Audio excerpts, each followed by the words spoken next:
Welcome to The Reel Score, where we unspool the film reel, slip on our headphones, and discuss the character of music in the movies.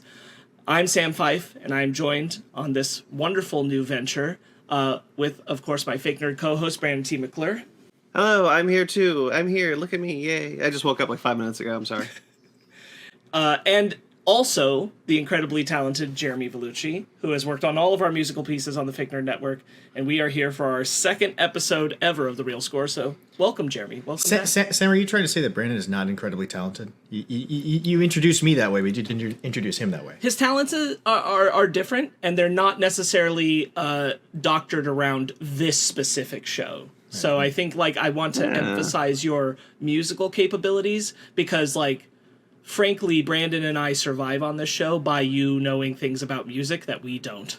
Well, you guys are screwed this time. Oh, no. No. I appreciate that backpedal. That was wonderful. Thank you. It's our second episode. We're getting into another film. I'm just gonna roll us into talking about it. We've done a lot of set dressing in our previous one. The Batman is out. You can go watch the YouTube video. You can listen to the audio. We kind of talked about our history with film scores there. So we're not gonna do a lot of that here. We're just gonna kind of get into this movie. So this is The Mask of Zorro from 1998. It was written by John Escow, Ted Elliott, and Terry Rossio. It's directed by Martin Campbell. The score for this film is by James Horner.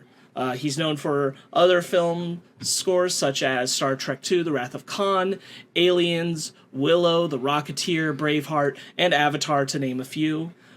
Coming off of Titanic, Horner said he sought out this film to do the opposite of what he was doing in Titanic.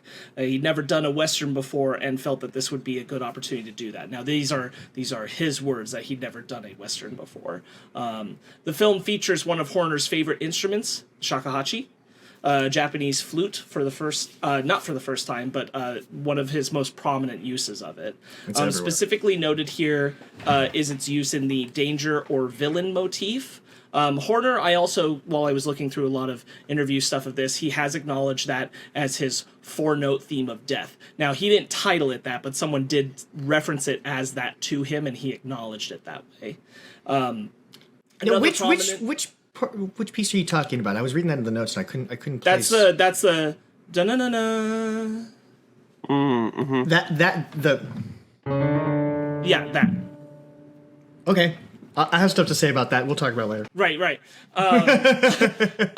Another prominent and crucial decision that Horner makes with this score is to use Spanish flamenco dancers rather than drums to make the sword fights more rhythmic.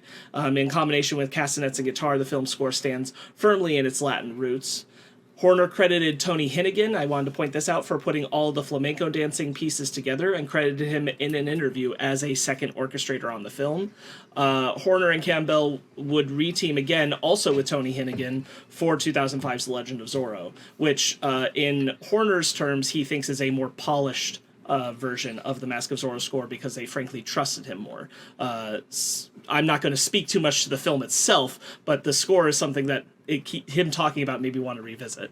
Can I just quickly say an anecdote about The Legend of Zorro, because I saw that in the notes. Now, Jeremy, I don't know if you remember, but that was, I believe, the first movie that you and I saw, only us, and I mean only us because there was nobody else in the theater. Yeah. I think you're right.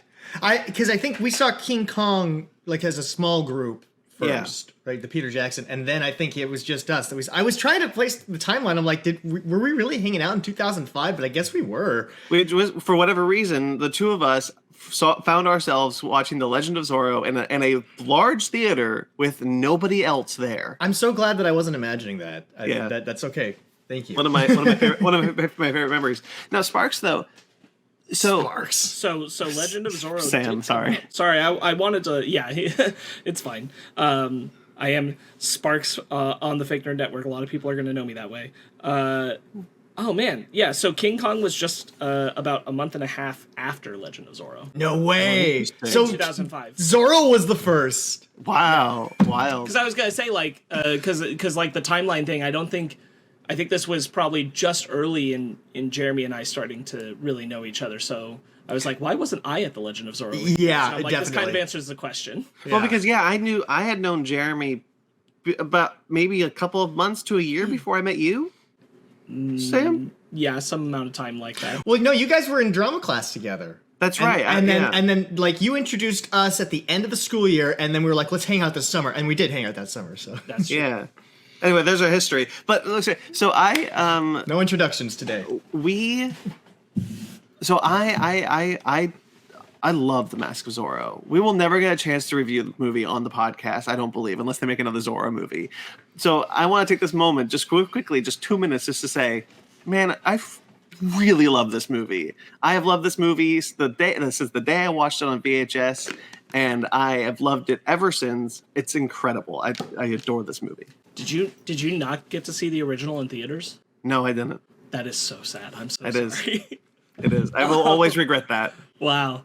Yeah, it's an incredible film. I love this movie. And I think one of the things is, especially when you look at like that last bit I talked about, which is Horner and Campbell all came back for Legend of Zorro. So why is that movie not good? And the answer is the writers. Yep, It's 100%. very clearly and purely different script writers, and that's all that it came down to. Because you had everyone else in the creative team coming back and doing their magic again.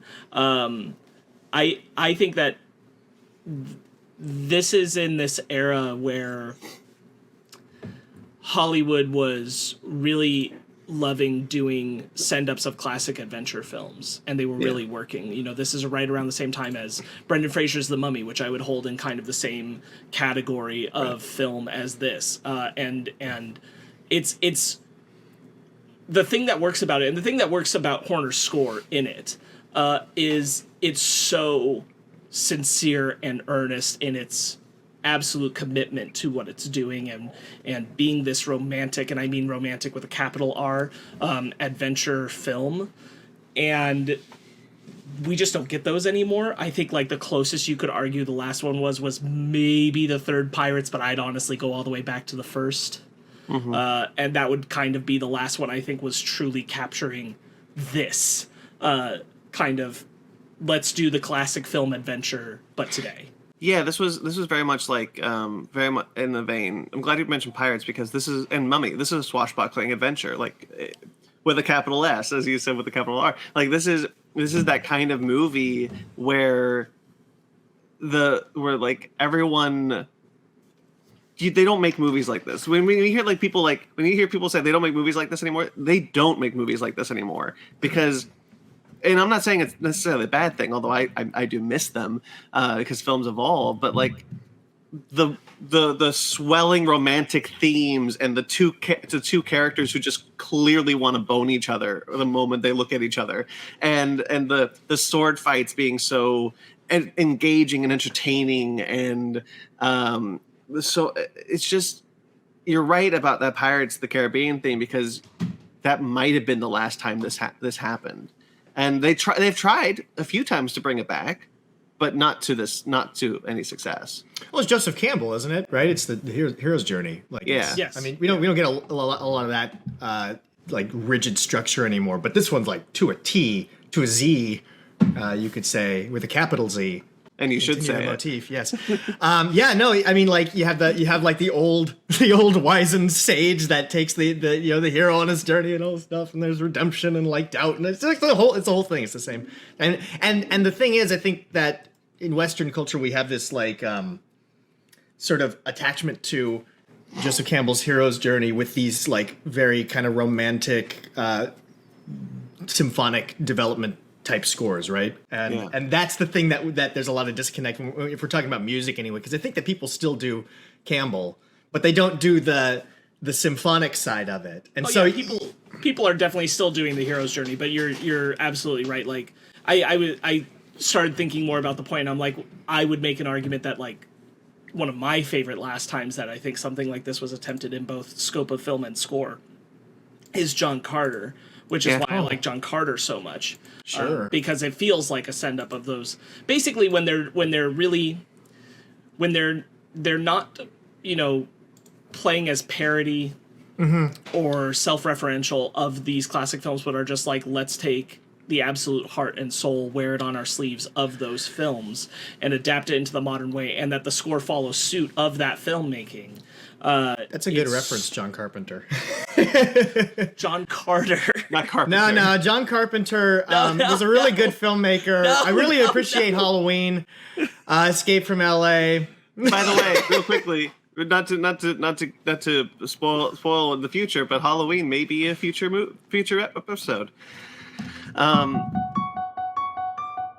If I get my way, John Carter will be too. So. That's true. But sorry to cut you off, but I was just going to say about John Carter that when I picture John Carter, you're right about it being a very similar movie, but I don't get the same aesthetical vibe from it. And it occurred to me as you were talking about it that one of the things that I think makes it really difficult to like reach that vibe in films so much anymore is that like we're not on the Universal backlot anymore. Like all of our sets are these giant green screen arenas, and Another thing that I this is a deep cut, but when I was watching Mask of Zorro today, I was like, man, this reminds me of Briscoe in a lot of scenes, Briscoe County Jr. Yeah. And I realized that a lot of it was the cinematography, the way things are framed, and how that pairs with the music. And we don't have that kind of cinematography anymore because we're shooting in different spaces. Not to make this about camera and cinematography, but like it's part of it, right? It's hard to decouple from the how it all works in concert with itself, right? But anyway, John Carter, cool reference. But that's a real quickly, Briscoe County Jr. Great reference. Dude, I wish they'd explored the relationship between Alejandro and Tornado more, because he's Comet. It's just Comet. Yeah, nobody's gonna get this reference, but it's wonderful. I love it. Like 2 or 3 might. If they grew up in the '90s, they'll know that show. X-Files. I think what's so accurate about what you're saying, Jeremy, with the cinematography and everything is because from a visual standpoint, clearly just even before Horner's score comes to touch it, the film is crafted to think about these characters in the same sweeping and emotional strokes that classic films were. There's a lot of framing devices here that are stylized that way, even if they're using more modern tools. It's the way that they're showing landscapes, it's the way that they're showing crowds, it's the way that they're showing close-ups. It's all designed in that same way. Catherine Zeta-Jones even has the old school I know. Bloom blur filter on her in comparison to the rest of them. There's an interesting look. Also, there's many times where like Diego de la Vega is, he's framed with the classic like just the light on the eyes and the shadow on top, and there's a lot of that. And then you look at like the matte paintings in this movie. Matte paintings When a tornado and Zorro like runs up the stairs, and the sunset is just like right above the hacienda, and Zorro is in the sunset. Like it's such a classically filmed movie, and it quite frankly works so well because of. To piggyback off what you're saying, and how these things all work in concert with each other. This definitely alludes to how somebody's going to score a picture, right? Like when they're looking at the dailies and the pictures and stuff, like how you approach scoring those types of shots is different than how you're going to approach, scoring something that's got like a tracking shot moving through a digital space that can just, go anywhere you want it to. Right. You have to make the music move in conjunction with the picture. We have new technology now that allows us to see the way through the camera a lot differently. So music is going to adapt to it differently. So it's really difficult to say that we're going to get this kind of movie ever again unless somebody commits really wholeheartedly to filming it that way. Mm-hmm. Yeah. But yeah, so it was interesting revisiting this because I get all up on my high horse and pretentious about long form symphonic development, and this is a movie that's the time period, that's what they were doing. So that it's just you reach your hand into the ocean, pull out this is this is a terrible metaphor, but anyway, it's that kind of thing where it's like you can throw a dart and hit any movie that did it in that period of time. Sure. So this is one of those movies. Right. Exactly. Yes. I think you're very apt in that, which is it's very of a piece with its contemporaries, but it's it's the 25th anniversary of this film this year. Oh, is it? Yeah, that's one of the reasons we're doing it. Oh. And looking back 25 years, and like a lot of there's a lot of appreciation for it being unique by today's standards now. Where you're correct, I think like at the time it's very like it's of a I mean it still has a unique flavor to it, and we'll get into why. But this was the way that they made film scores, and now that's not as true. And I think there's benefits to that because like you've got like things where a film score can be made entirely with synth sounds at this point, and like people are more freewheeling about what they will do. And that can be a benefit, and that can also be a drawback, depending on who the composer is and what the film is that we're talking about. Yeah, well, you get a lot of composers these days who are kind of more producer-minded because we have technology in the way that we can produce sound now, not just like but like the speakers. Like when you go back to like the 1940s, everything's coming. So like there were no bass drops back then because like you're not going to sound like anything. You had to convey everything with a much more like structured storytelling kind of way. And so as our technology for creating sound and making you feel sound has improved, the burden becomes less on the composer because you can just go blah and make people go whoa. It's a different world altogether. Right. I want to say before we get further into it that I've been a longtime fan of James Horner. I remember kind of early on, I obviously like John Williams was like the first composer that I really kind of latched on to, as he was from many of our generation. But James Horner was like the second. Like for whatever reason, like Same. as I was watching like Titanic, The Mask of Zorro, Aliens, like I really started to hear his sound and be like, oh, who did this? It can't be John Williams. He can't compose all the movies, so who's this? And so then that kind of as like early film score interest formed. He was the next composer I kind of looked at. It's funny you say that because I'm so much better being a composer. No, I'm just kidding. But as a composer, somebody who does music, when I think back on the impact that certain movies or film score composers had on me, it's almost exactly the same. It was like, wow, Star Wars is my entire life. Indiana Jones, damn, that too.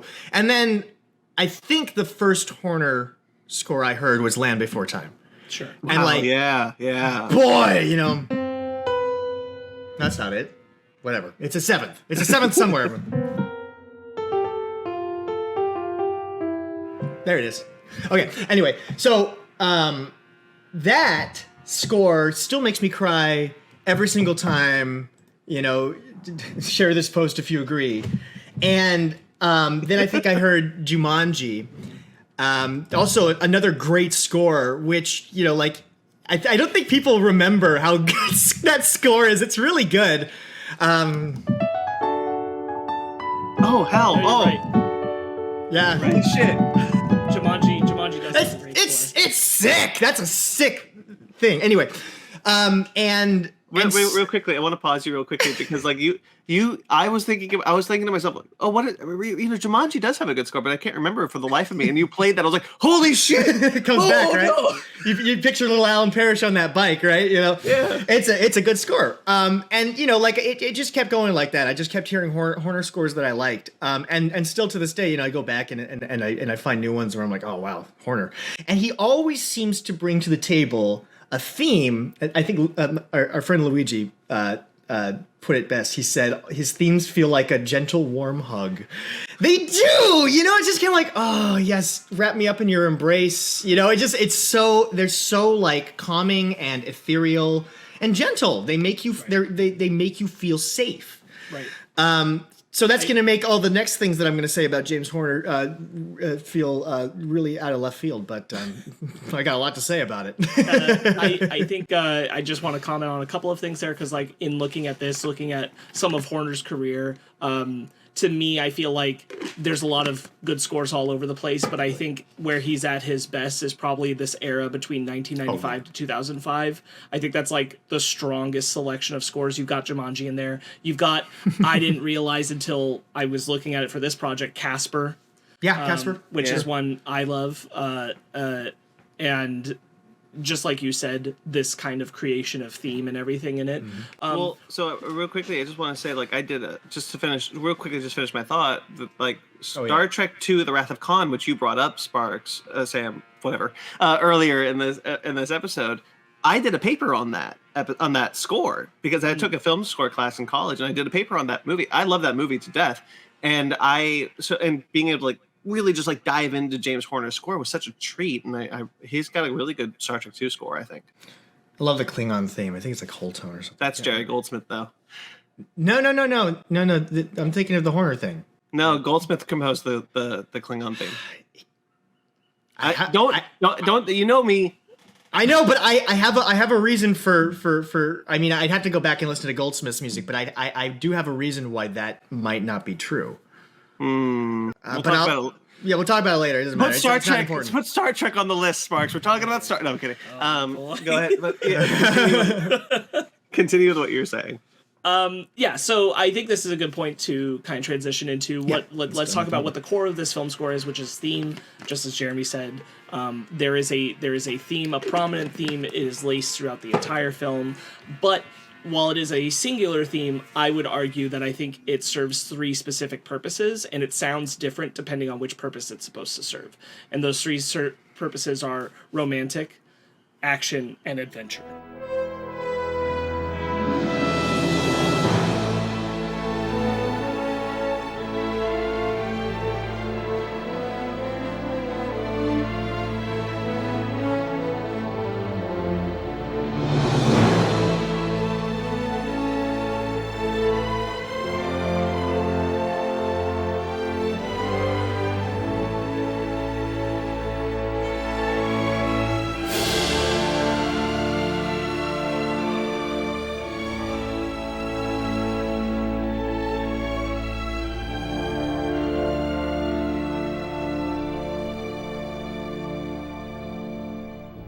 Right. You got the adventure one. I forgot how it goes now. I know that. We'll be talking about specific examples, but like really trying to think about it, really looking at it, I'm like, this is the same theme, but the choice of instruments and the variation in speed, I think, defines like what is the purpose of this. The harmonic context is usually what's driving the like emotional flavor of a piece. Right. Like a couple of just like brief examples. We'll probably get into them in more detail. But when Alejandro is like in that prison, right, the first time that he's kind of acting as Zorro, and he's kind of like clumsy about it. The tornado in the barracks. Tornado in the barracks. Yeah.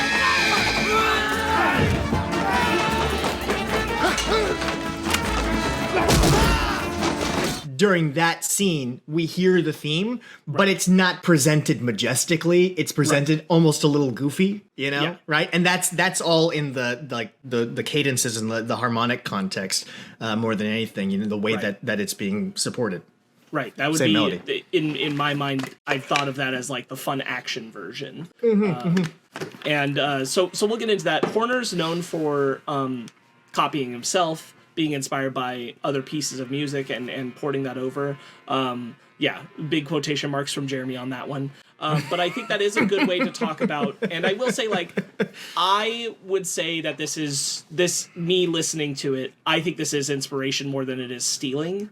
I think that for the specific part I'm about to talk about. Okay, sure.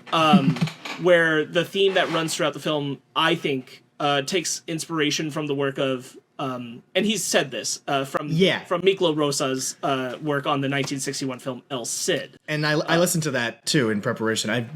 Definitely more inspired than definitely not stolen. That's what I mean. He's not stealing it, but you can hear where he's inspired by it. And so Horner deemed this the greatest Spanish-influenced Hollywood film score at the time that he was making Mask of Zorro. So he went back to it and he listened to it and took very clear inspiration from it. You can hear the beginning of what will be the theme baked into it. There's definitely a foundation there, but I think he does take it in his own direction away from the El Cid work. Sure, I mean, Horner, while being kind of infamous for recycling, borrowing, lifting, whatever you call it, he doesn't typically put that right into the theme. He doesn't bake it right into the loaf, you know. He's kind of more gonna do that during like specific sorts of cues. Though I will say in this movie there was one thing. I mean, I don't know what order we want to talk about things in, but you know, what order are we going to talk about things in? Do we want to talk about the bad guy theme? You've got what you can see on the dock is how I'm kind of. Oh, sure. So where are we? But if you want to jump to something specific, that's always okay. Yeah. So okay, I'll just bring it up since we're probably gonna step in it at some point. The 4-note theme of death. Right. Sure. Which all over the movie, anytime. I can't remember his name. The bad guy. Love. Captain Love. No, not Love. Montero. Anytime. A lot of times when Montero's on the screen, you hear that. I guess Captain Love too, but like it's just bad guy stuff, right? Go and reach for it, Captain. Who are you? I warned you long ago, Raphael. But you would never be rid of me. Captain Love really only has it in relation to being with Alejandro. Yeah, if he's not with Alejandro, it's not there. Yeah.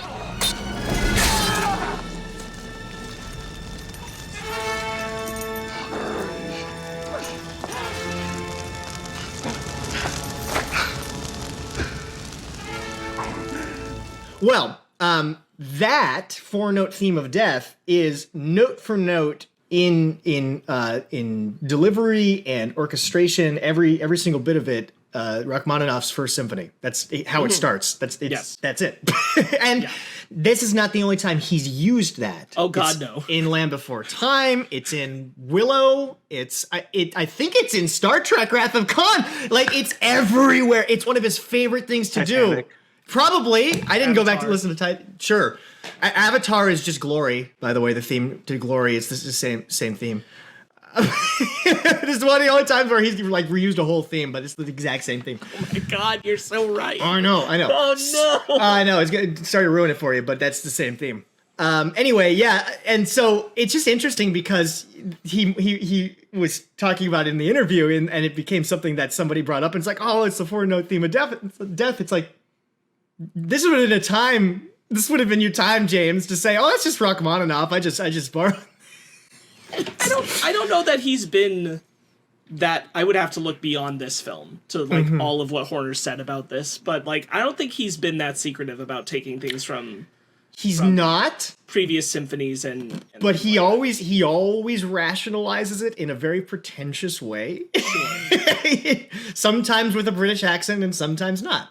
Isn't it like with this idea that this is the way to get people to listen to true classical music because you're not going to be able to get most modern audiences to sit in a concert, and so you have to incorporate it into film to get them interested in it. I haven't heard him say that specifically, but I feel like I've heard him say that. What I've heard him say is that, paraphrasing, of course, along the lines of, you know, well, Stravinsky or Schumann already said this thing so perfectly, so I just referenced him because I'm a musicologist, and he was a walking encyclopedia for this stuff. So not to discredit him, you have to know your shit to steal it. Like this, I couldn't steal all that stuff, right?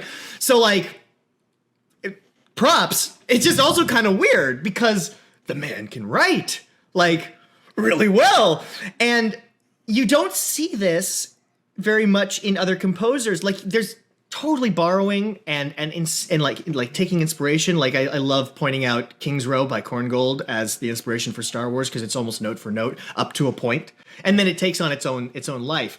But it's not directly lifted from that, right? Yes. I mean, I could cite maybe 36 examples across Horner, and there's more than that, but just off the top of my head, like 36 examples of like where Horner has directly lifted every piece of the music and put it into the score.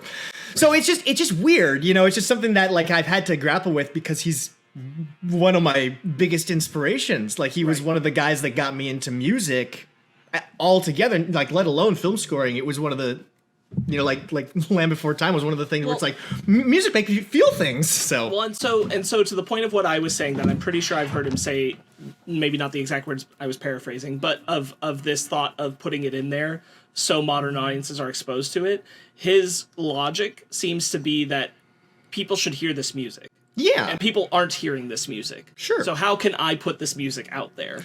And thus, and like, I'm not saying whether that's good or bad. I'm saying sometimes that seems like that's his intent, is like, how can you get absolute classical symphonic sound that should be heard out to these audiences? Sure. Well, the only way now is through film. And that's very nice. It is interesting that Horner is so blatant and consistent about taking this stuff and doing so much repetition and lifting. You're right, like no other composer is known for doing it anywhere near as much as Horner, and yet also composing very incredible stuff of his own. And so it's like, I don't know, where do you land with this? I would see that more if it was like that, you know, like done in the Kubrick way of like 2001: A Space Odyssey, where like the music is just put in there, right? But like you could just take a whole orchestration and just put it kind of under your theme. Why not just do something kind of like that? I don't know. I don't want to get too like bogged down in this because we're talking about one movie, but it is just something that's worth noting. And like where I fall on it, I forgive James Horner for all this stuff. By the way, I'm not bitter about it. It's just a really interesting thing to talk about as long as we're talking about him. That this is all over his movies, and you can't watch one of his or listen to one of his scores without finding something directly taken from classical literature. So it's just like something to discuss. So what's interesting is I never knew about that you know I never knew. Thank you. I never knew that was from classical music. I thought Horner composed that, and I'm not saying it's right. I'm just giving this perspective. Yeah, this is actually valuable, right? But I always heard it in almost every one of his movies. And so I always just thought it was his composition. So I never knew that he took it from somewhere else, and I find that very fascinating to learn that. I've literally just learned that now while I'm listening to you guys. And what an interesting point. You know, piggybacking off of James Horner's point that it's like, well, it's a way for people to hear this music. Yeah, but James, now everybody thinks you wrote that. You know, James. I mean, ideally, if I looked into it, I would have learned eventually. But sure, but you're right. Not a lot of people are like me who have this interest in film scores and would find that out on their own. They would just think that, oh, James Horner, and even people who don't really have an ear for film scores, because we know people, hell, on the podcast, not to call out Ben, who don't really care about film scores, not in this kind of way of like, well, it doesn't really like register to people on the sense of like, oh, well, this is film music. This is why Hans Zimmer has become so popular, right? Because the general public can't really distinguish the difference between film scores, really. Sure. And so he has like 3 film scores a year, and everyone just thinks it's him. Right. And so you have this like idea that like you would go under the radar because film score literacy is kind of at an all-time low. It sure is.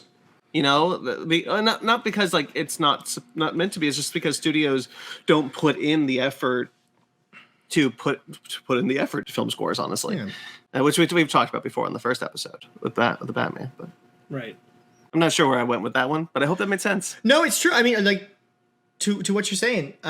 It's not to say that it's ubiquitous that we only have con artists in the music industry who are trying to fly under the radar and steal as much as they can and make other people do most of the work. You know, that's not exclusive.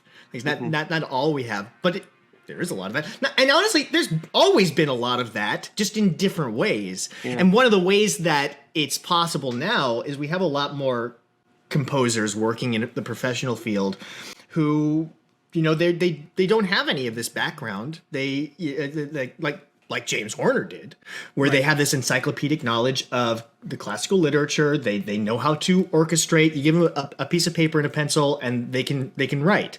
You have a lot of people now who, you know, like they'll you know come out and be like, okay, so here's my thing.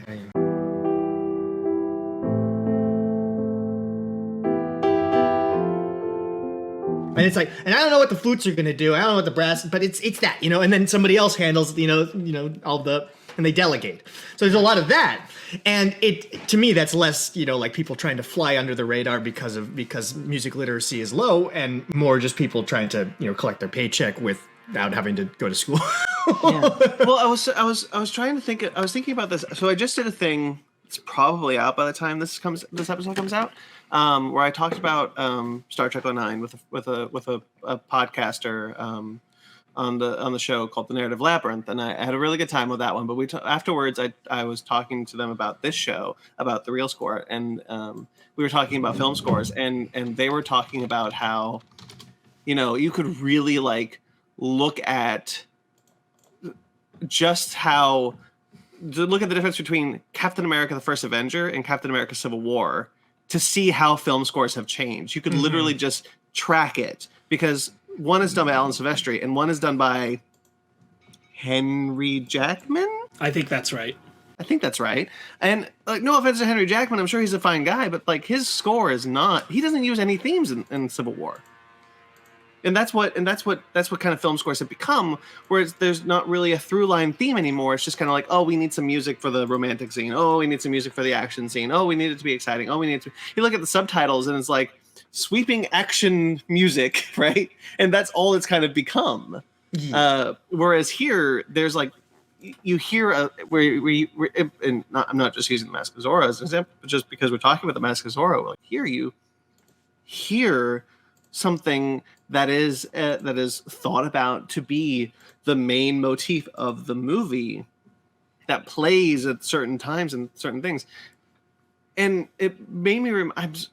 I'm kind of jumping around all over the place, but I have one more example I want to speak up before I shut up for 5 minutes. So Star Trek Picard season 3 is on the air right now, and there's a lot of music in that show, and it's getting a lot of play and a lot of attention, and rightfully so, and it's really good. It's really good. But I would argue that the reason why it's really good is because it's reusing motifs and themes that Jerry Goldsmith has created. I was just going to ask that question. How much of that is Goldsmith? And so they have this thing of when Worf is on screen, dun dun dun dun dun dun, the Klingon theme that Goldsmith created. When the ship flies by, it's the ship flyby from the motion picture. The end credits are just the Star Trek theme from Next Generation and First Contact. A lot of it is just Goldsmith and Horner, and it's and other people like Alexander Courage and whoever composed the Voyager and Deep Space Nine theme. But when the Starship Voyager is on screen, the Voyager theme plays, and that creates an emotional reaction to people, because I have connected that theme to that ship, and I'm now hearing that theme when I see that ship, and that's how it should be, Hey, wait a minute, Brandon. How's the Klingon theme go? Dun dun dun dun dun dun dun dun dun dun dun dun. Now the one I'm thinking of is. You know the thing I'm thinking about? It's like the kind of a spooky kind of theme. No, I don't know this one. Jeez. I know it's in Wrath of Khan because I found it and I listened to it. I was like, and the reason I know this is because it's also in Aliens. I don't think there are Klingons in Wrath of Khan. Or not Wrath of Khan, the third one. Oh, Voyage Home. Search for Spock. Search for Spock. Wrath of Khan, no. That's Search for Spock. Christopher Lloyd in blackface, everybody. No. Wow. Right. But anyway, so sorry, my mistake. You're right. Whatever was in. Anyway, so the third one has the Klingons, and it has the same thing that's in Aliens. But so okay, no, I heard you hum that, and I was like, wait a minute, that's not what I'm thinking of. So I think it's nice that when we get a composer, it's really nice to nowadays people. I think there's a kind of a superficial thing happening nowadays when people are like, oh, people just want to hear a theme, so we'll just play that theme that they're familiar with, and not really do anything meaningful with it. And I don't know.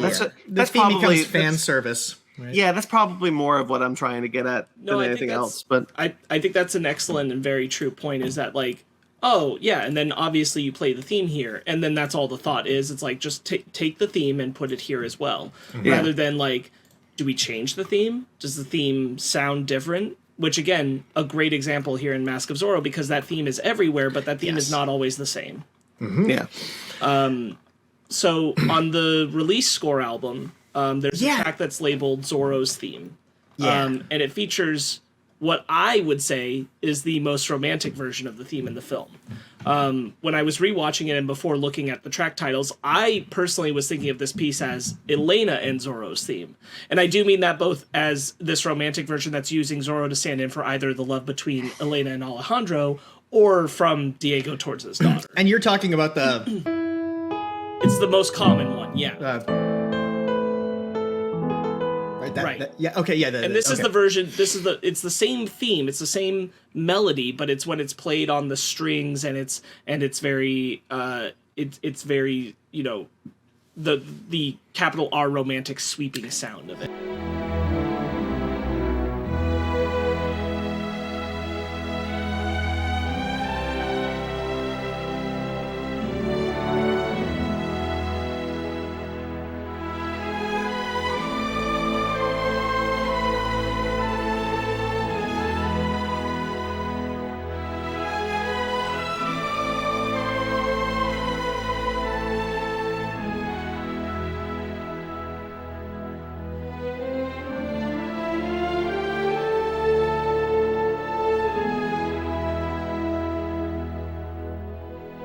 Yeah, and I think what you were saying to touch on a little deeper, how it's used in multiple contexts to talk both about Elena and Alejandro's love, but also Anthony Hopkins, Diego and Elena's love, right? The multiple contexts of love there, because whenever he's talking about Elena, it's using that theme, and whenever Alejandro and Elena, it's using that theme, right? So it's interesting. I actually wanted to talk about the use of that theme in relation to Elena, because I had a thought while watching the movie. First of all, that Elena fails the Bechdel test horribly. And then I thought about how that theme is used in multiple contexts of love for her. And I realized that actually, because she's kind of objectified in the film, as, you know, being either, you know, an object of love or an object of, you know, like passion parental and revenge and parental love. But, you know, like she's a sort of like goal for both characters in some way, but she doesn't really have much going on herself. So that theme kind of fails to attach to her specifically. It attaches to these two characters' drive for her, which makes it kind of limited in the way that it was able to be used. Like, I kind of found that it was like it was kind of a one note theme. I mean, it's more than one note, but like it didn't have that much. Like there was a few instances where I heard it in different contexts for sure, but like it didn't really have much of a chance to explore that. You know, at least not the romance of it, not the character depth of it. The one that I think got used more was the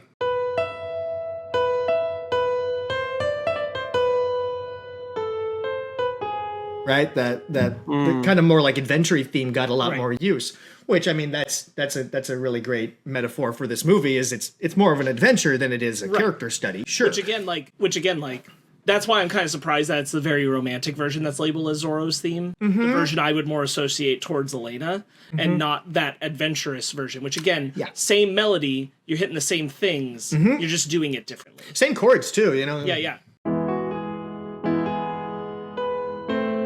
Versus exactly the same theme. You could say it's an A and a B to the same theme, right? It is. Like he's taking the same theme and he's finding different ways to use it for different things. Mm-hmm. But I'm like you, Jeremy. I would argue that when I think of the theme as that would be Zorro's theme, I would think of the adventure one more as like Zorro's theme.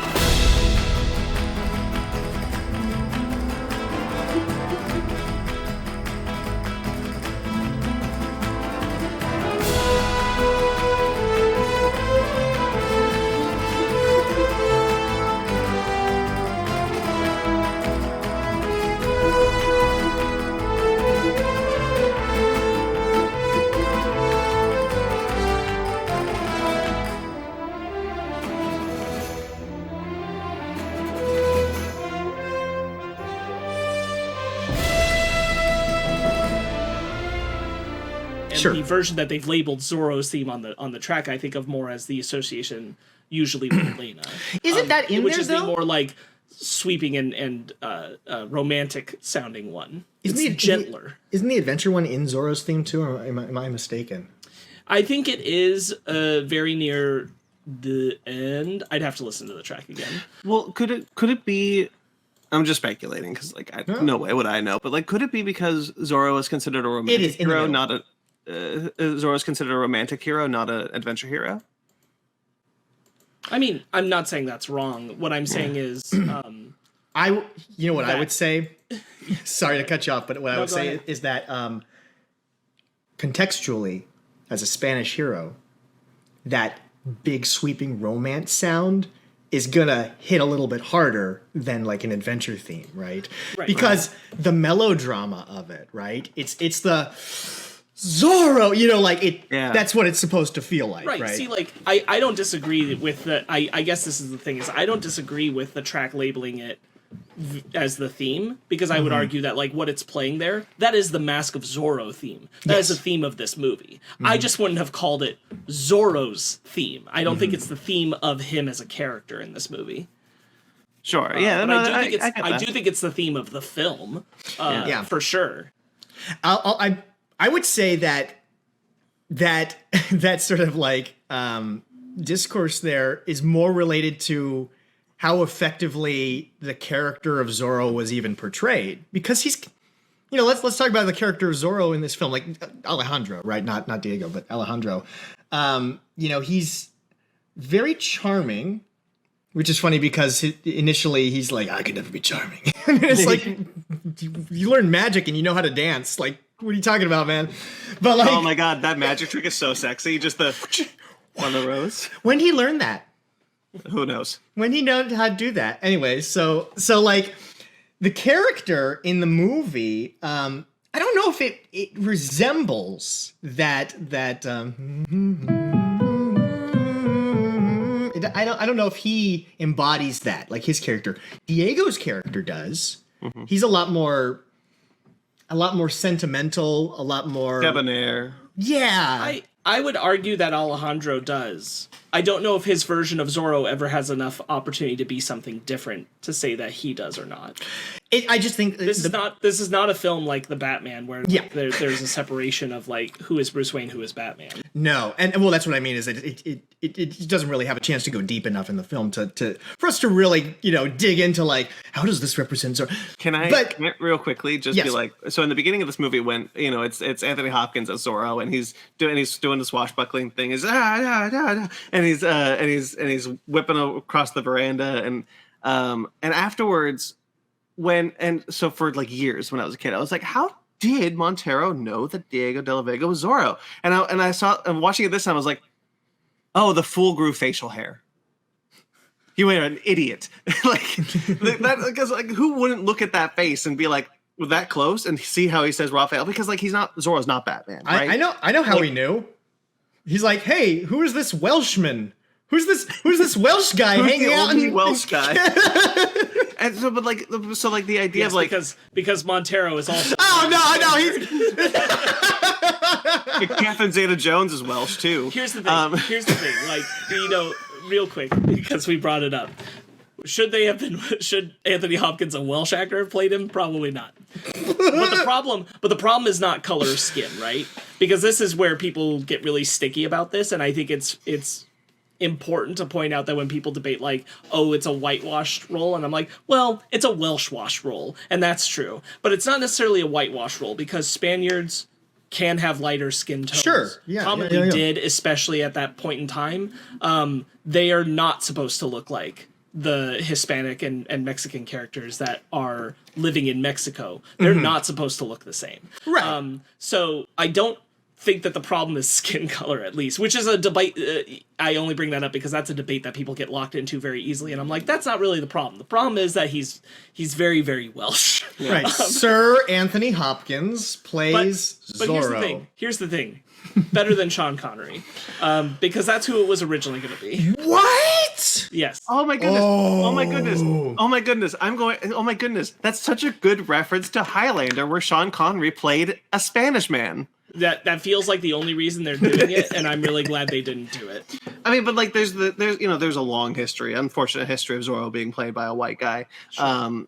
It's a historically accurate film, then. Yeah, no, for real. And it's to the value of the film, right? That like at least Diego is acknowledged as Spaniard, right? Yeah. And Alejandro is Mexican. Yeah, no, I They know are exactly what you're saying, in their right? senses of background and things like that. You're supposed to feel the separation between the colonists and the like indigenous. Right, like, it's important. That's what you're supposed to feel. It's important that Diego was a member of his class. Yeah, and was betraying them. No, I hear you. Yeah, and so, but to get back to what I was trying to say was like it is inconsequential to this thing. I just think it's an interesting thought of like, Zorro is often cited as an influence for Batman. There many Batman origin stories has him coming out of the Mark of Zorro.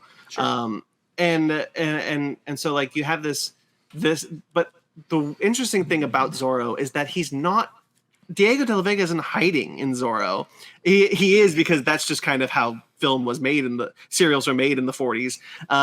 Because like it was easy to just be like, yeah, no, they don't really care. But like in this movie, I found it so interesting watching this and thinking to myself like, Montero probably figured it out a long time ago and was just like waiting to get him and just decided, you know what, F it, I'm going to his house. We're done. I'm done with this mother effer.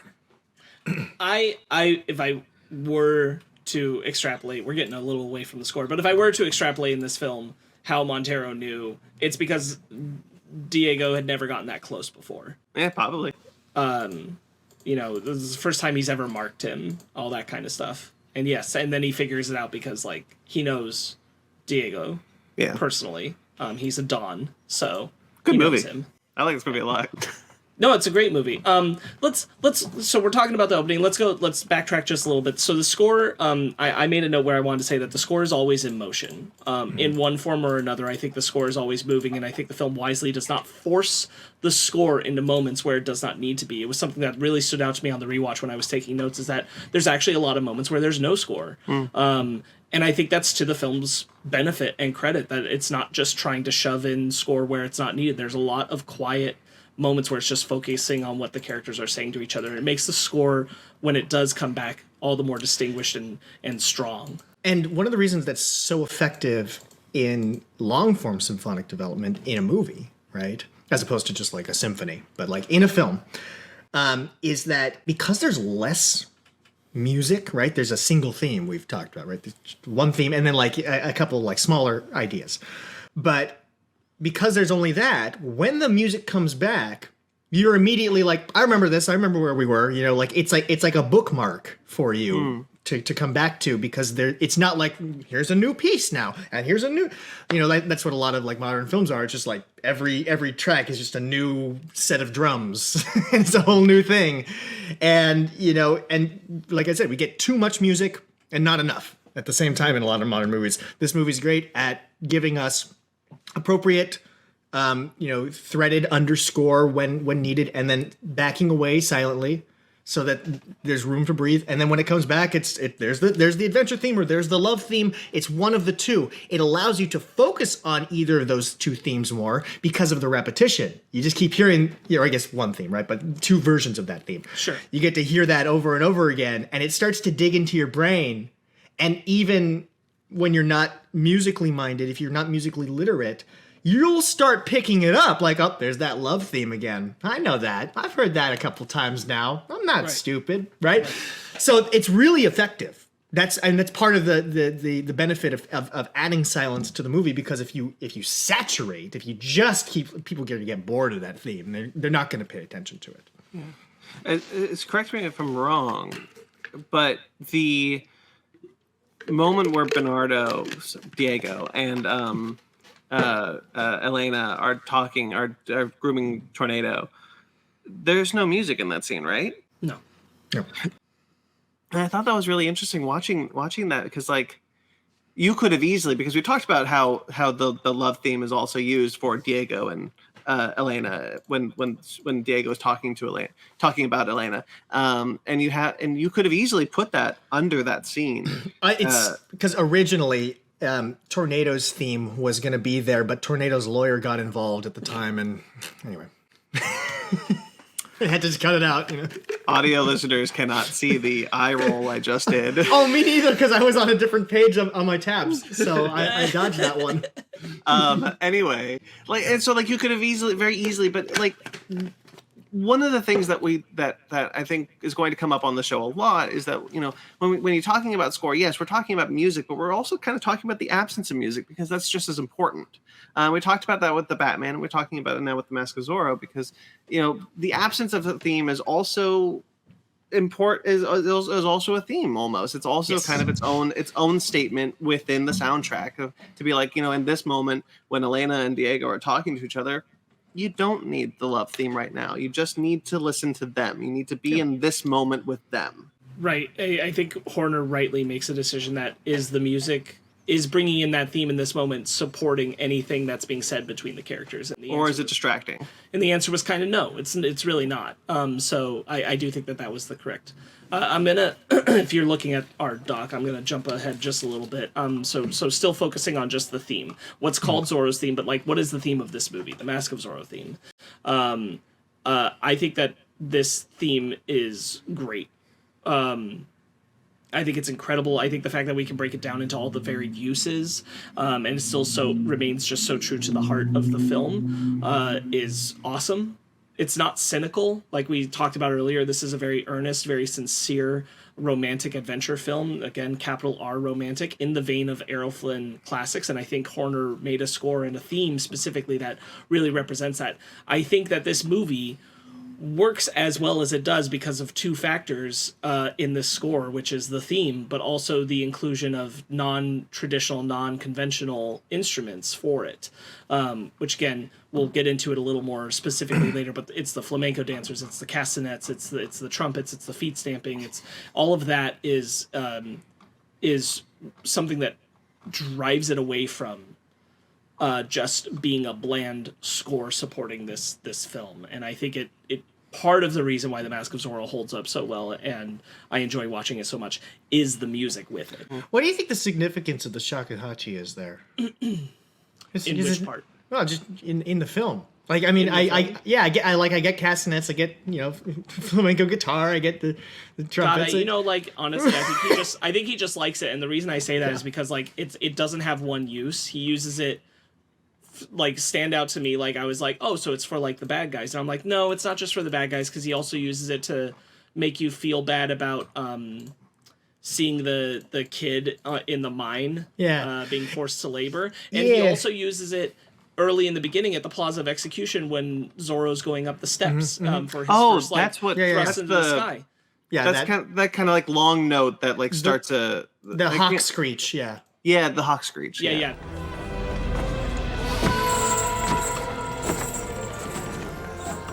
That's the Japanese flute, the shakuhachi, and interesting. So he uses it so sporadically throughout the film. It's never locked into one meaning. It always kind of comes in as an alarm, an alert, a boing.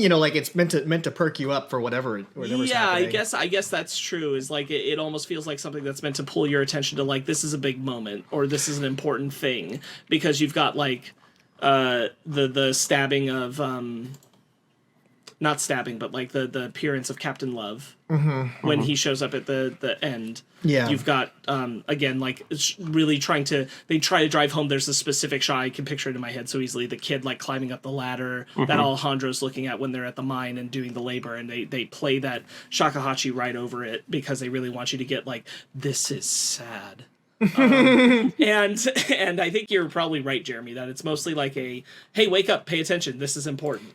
I was just wondering if there was maybe a historical reason, but I'm trying 1800s Japan probably has nothing to do with 1800s Mexico. He just really likes that darn flute. He really does. I think that's all it really comes down to, is he just really likes that darn flute. Especially in the 90s, he was all over, I don't want to use the word exotic, but I guess whatever, exotic woodwinds, that is his whole thing. Right. So it was weird. Non-conventional in Western film. And he thought that was great. Yeah. It is weird to have all this Latin flavor and then a Japanese flute. just kind of mixed in. It really stands out. And I mean, that's the thing where I think, where I'm looking for the purpose and intention. It's like, well, it really stands out. And why I thought maybe it's an alarm, in some way. I'll say this about it. I like it in this movie, but I like it in this movie because, to my memory, it's the first time I can remember hearing the shakuhachi in the score. And so my immediate go-to association, usually when I think of that sound, is Captain Love. It's also the same I think of this movie when I think of the Four Notes of Death motif that Horner likes to use. This is the film I gravitate to first. I think of Captain Love. But if I, as an adult, going back to it and thinking about film score, I don't think the shakuhachi should be in the score. If I'm being more sincere and objective about it, I'm like, it's a very distracting, not of the same color palette, non-conventional palette of instruments that we're using in so many other places in this film, that I would be like, this is a very much a Horner stamp in a way where I don't think it belongs in this movie. I found it distracting. I think you could have gotten a similar effect by using one of the more Latin flavored instruments in those moments to do something else. Like mariachi trumpet. That's what I would have. What it sounds like to me, like he got a new toy and he just put it in. But it's not new. He used it in Jumanji too. Right? Yeah, it's not new to him, but he. Yeah. But that's what it sounds like. I've had my share of new toy syndrome where you start working on a piece and you got a 3-minute piece and you're like, okay, how many times can I use that button now? How many times can I put it? And it just feels like in almost every track it's somewhere, it's at some peak where the sound dips underneath it. It's like boing. And it comes in so often. I was trying to find a justification for it. It was just. So, but I just think it's a Hornerism. He just loves those world and Eastern flutes. He loves the shit out of them. Right. Yeah. It very much is I love it anyway because I loved it since I was a kid. Oh sure, so I love the sound. I love the score and all that kind of stuff. But being critical about it, it's probably shouldn't be here. It probably shouldn't be in this movie.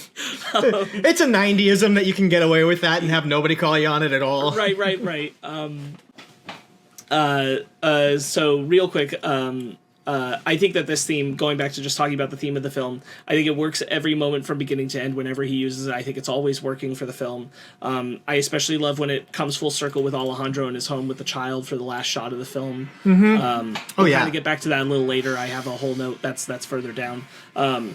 Horner gave an opinion about this. I just wanted to make a note of this around the time of release for The Legend of Zorro, and he said that he's always felt the film was about Elena, and so all roads of the music for Alejandro and Diego were always supposed to bridge back to her. So I think that kind of goes back to what we were saying earlier, that whether or not the execution of that is quite as clear, I think that maybe it actually has more to do with the script than it does necessarily with the score. It sounds like you didn't watch the movie. But I can hear that in the score, right? Making that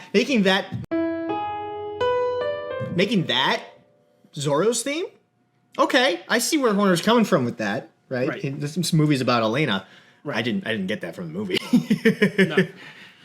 Well, in a sense of he's not necessarily wrong because the film is about getting Elena. Well, yeah, I mean that's kind of the problem. I know.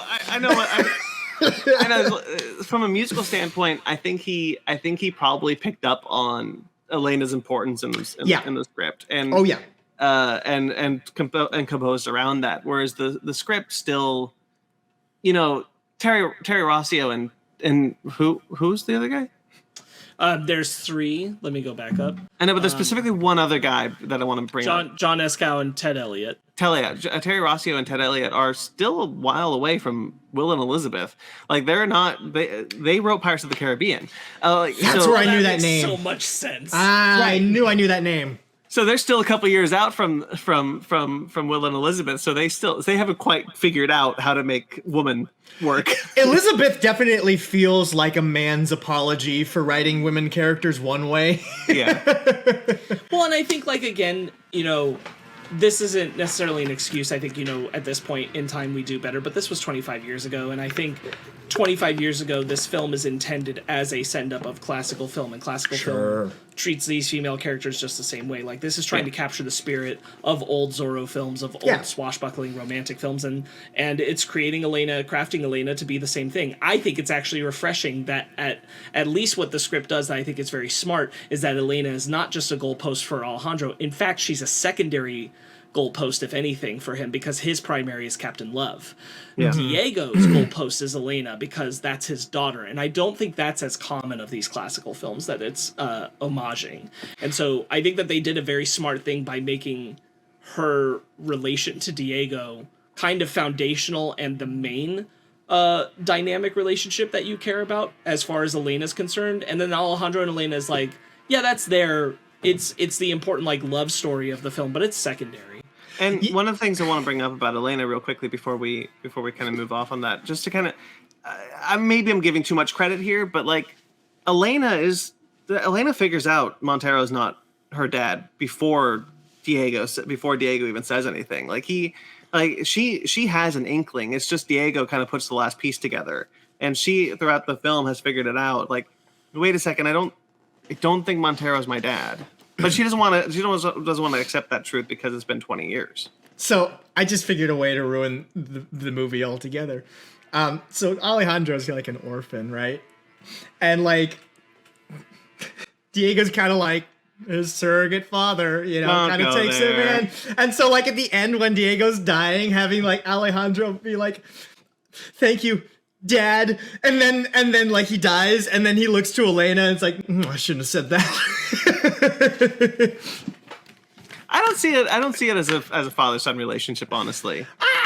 Yeah, I don't know. It's just that you could ruin it. It does feel more teacher-student than it feels father-son. Well, maybe okay. You're not wrong. All right, let's talk about the opening. I think the opening's incredible. I think the opening is honestly could be like you could argue it's a proof of concept almost for the film. You could see it as its own short, essentially. Oh yeah, this is on the album The Plaza of Execution. That's what it's titled. Let's talk about that. So first, the opening of the film, you have this incredible striking guitar sound with Zorro walking out, kind of a James Bond-esque thing, which you have to imagine that Campbell was bringing over from GoldenEye, which he made just before this. So I think that's very much a send-up of that, the visualization idea of Zorro doing that. And then it's followed up by this text introduction, and that comes with the Spanish flamenco dancers coming in. Yeah. And that text introduction is really, really interesting because, like, it's just not how you would expect the movie to start, but I think the decision to put the flamenco dancers under it keeps it from, like, dying from the energy of what Zorro does in the opening with flashing the Z, and then you get all this writing, but, like, the flamenco dancers are building the, like, tension up so that the film then opens up on the boys in the carriage.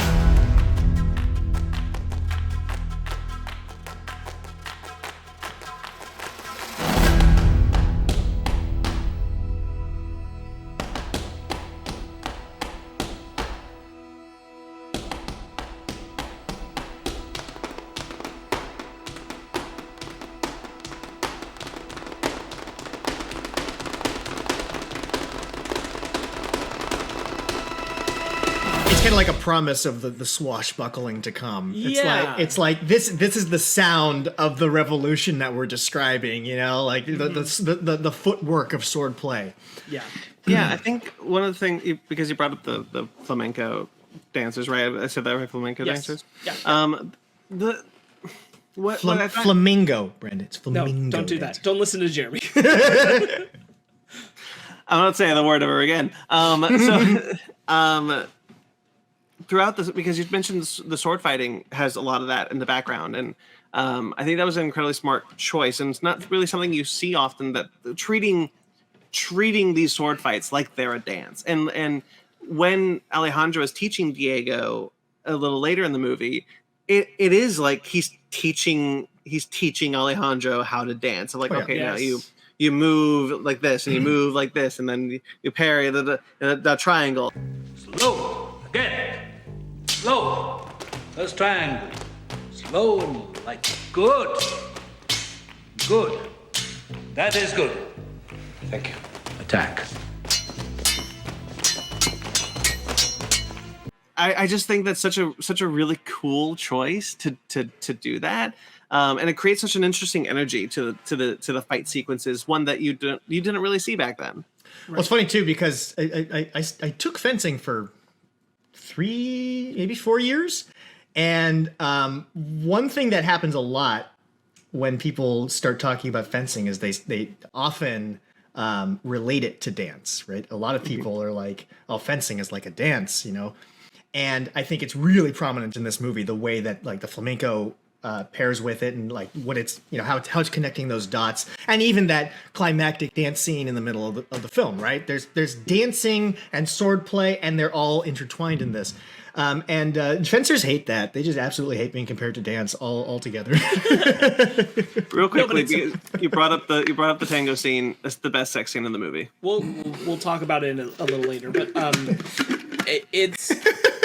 it's very much, this film is not trying to create like realistic sword fights, right? It's creating swashbuckling, love to watch it at the movies, sword fights that do feel like dance, that do feel like the Spanish flamenco dancers. They are providing this energy and this flavor to it that makes it so absolutely appealing to watch. It is the visuals, but it's also the score. We're getting a little bit ahead of in the notes there, but like that's very true. That the way that almost all of the duels are crafted to work with that flamenco dancing looks just so fun. It's just such a thrill to watch them. I did want to go through all of the flaws of execution real quick, because I do think you kind of get like the microcosm of the film examples. What we're talking about with the theme all happen here. Oh yeah, it's almost like an overture. Right. Yes. So true. It's not an overture, but it functions that way. Yeah. Because especially when you listen to it on the album rather than watching it with the film. Watching it with the film, there are pauses and spaces, which I kind of forgot about some of them because I've listened to the score more recently than I rewatched this movie before I did it. Yeah. But you get you get the part where you come out wide into the plaza, and you get Horner's choice of instruments that's really pushing the Spanish influence with the choice of the horns and the clapping castanets and everything. And that's when you get the first like version of the main theme, but it's in a style that I think would later be the adventure theme. It's the more adventurous, the da, da, da, da, da, da, da, da, da, like it's moving faster, it's moving a little brisker. The choice of instruments makes it that version.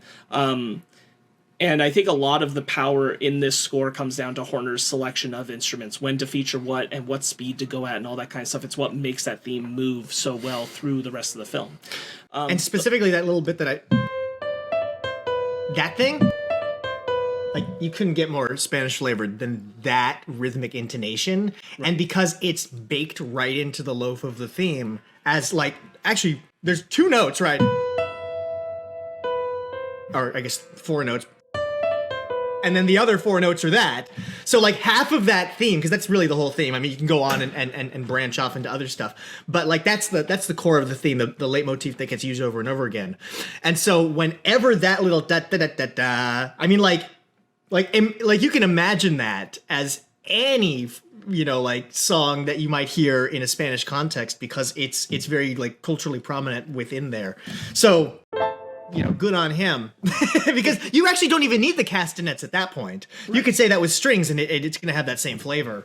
So it's cool, because then the castanets and the, you know, all these things, they become more world building than like like an orchestration choice for, you know, emotion context. You know, it's like we are in like the 1820s right now, 1820s, you know, Spanish occupied California.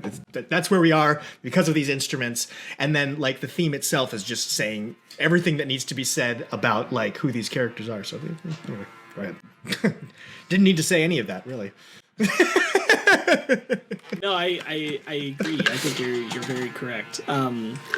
So when we get from there, we go to the more romantic version of the theme. Comes up when Diego is spotted in the crowd by the boy. It's quickly followed by the shakuhachi. I saw Zorro. Come on. Attention! When it shows the firing squad, just to point that out. But yeah, so you get the adventure version.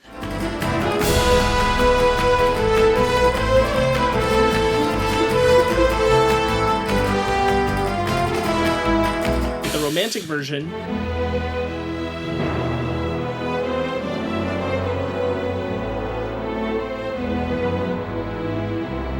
And then when Zorro comes out to challenge the firing squad, then you hear the action version.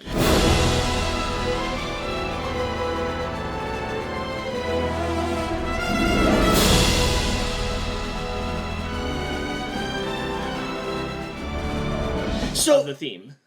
Do we also get the at any point during the plaza of execution? Does that happen? I can't remember if I heard it that early. I think so when he confronts Montero. Because if that happens around Montero, if that happens in this in that scene, and there's only one other thing that we haven't even talked about yet. This thing, you know the thing I'm talking about? No. It's in it's in the mine, at about 25 seconds. Oh, okay. But I think it's in this key. I think it goes like this. And then it drops down. I forgot what key. Also in Jumanji, funny enough, that same thing. But I was going to ask if that's in there too.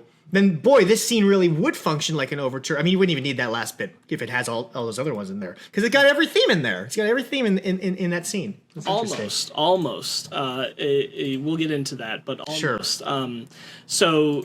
Yes, you get the action version, and the whole sequence at the plaza tops off with this big bombastic triumphant adventure version as Zorro goes up the stairs, does the shove all that.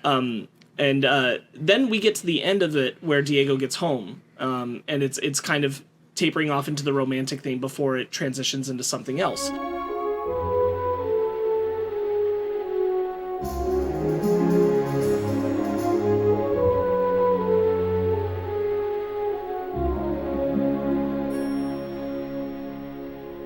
Which we'll get into later. That's not part of the main theme, but it is the what is associated with Elena and Esperanza, and we'll talk about that. I say all that just to accentuate what an incredible opening it is, and how much Horner is doing with the theme right out of the gate, like creating all these different paths for the theme to take. I think that scene is my favorite part of the movie. I think I could watch that over and over again. It's so fun. Yeah. And I love, just like the energy of like the two boys, meeting Zorro, and he gives them the necklace and stuff. And it so embodies what like a romantic adventure film should feel like, like it's the same thing as like we talk about all the time, Sam, the ending of Raimi's Spider-Man movie, with where it focuses on the people of New York, and that feeling of the hero and citizen relationship, and how they are affected, right? Or even in Amazing Spider-Man, when Paul Giamatti and the Rhino thing, and the kids standing up to him, like there's that element that is missing in so many hero stories, where it gets so focused on the hero that it forgets to be like, look at how it's affecting them. And of course, he grows up to be, what's his name? Antonio Banderas. He grows up to be Antonio Banderas, and look at what a great career he's had. So meeting Zorro had a great impact on him. I do think like that's one of the strong points of the film for sure, is just and it allows, I think, for these themes to stand out so much, is the choice that at the beginning of the film, all of California occupied, these Mexicans, they're on the side of Zorro. Zorro is their champion. He is the people's champion. Yes. And so it allows for that theme to exist, because at this point in time, it's very clear, like, they are all against Montero, and they are with Zorro. Zorro is someone who they support. So, yeah, I think you're very correct. Let's go on to I'm still keeping like very focused on the way that we're structuring the episodes, like talking about all the uses of the main theme of the film and where that comes in. So let's talk about training. Brandon brought this up earlier, the kind of teaching of the fencing lesson. Initially, I was about to say, like, because like in my memory of listening to the Scores released album, I was sad that the training wasn't in there, but it's snuck into the beginning of the fencing lesson track. So the first like minute and so seconds of the fencing lesson is actually the training. I love this section of music. I think it's got an incredible use of the theme being very slowed down, broken up with a lot of the clapping of the castanets, the trumpets, and then the guitar for the training of Alejandro. It's got this very nice slow build that's like moving with the swords, as you brought up, Brandon. Just another great different use of the theme. Oh, and I mean, it's such a simple thing, but like as the sword fighting gets, the dun dun dun dun, like the sword, it's much slower, and then as the sword fighting gets faster, it starts to speed up, and so Yes. as Alejandro is learning, the music gets quicker because his reflexes are getting quicker. He's learning to be Zorro. It's kind of like the training is training the audience almost to kind of be like, he's not Zorro at the beginning of the score, but at the end of it. Oh, sure. Well, that's a montage, right? Yeah, I mean, but I think what this does better than other montage scores. Yeah, it's a lot more structured within the piece. Yeah, no, I hear you. And not to derail this, but this is just a tiny little note because I spent too much of this episode bashing Horner, and I think it's worth noting that this is kind of interesting. And this is such a deep cut, but whatever, fuck it. I don't know how many of our listeners have played Final Fantasy IX, but in the beginning of that game, there is this like faux sword fight that you have to do while you're on stage and trying to steal the princess, right? And I am convinced that the composer, I guess that's Nobuo Uematsu, I bet he was directly influenced from this movie because that game came out like a year later, and it is the same thing. It's like the flamenco dancers during the sword fight, and the trumpets going, and it's got that same Spanish flavor, and it's like, okay, cool. James Horner got Nobuo Uematsu into that same sound. Cool. I don't know that for sure, but like whenever I think of this song, this track, the training sequence, the fencing lessons, I immediately go right back to that Final Fantasy IX scene, and it's like, that's the same thing. It's the exact same idea, just done differently. It is, I think just because of like... Roll the clip, Sam! This might be... I probably will.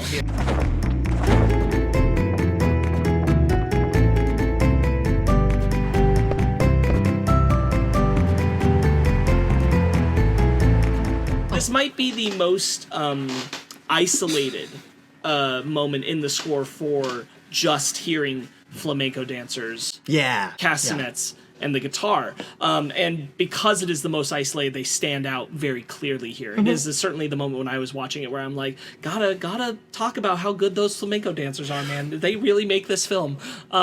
This is the moment where you're supposed to connect the sword play and the flamenco dancing. This is the point where the audience goes, oh, that's what that thing in the intro was subconsciously, right? Right. And I also really love, he does this really weird, but I kind of love it, this slow bass sound. Yeah, in the intro? It's this little dum, dum, before any of the flamenco dancers or anything come in, and I'm like, what a weird but kind of cool choice.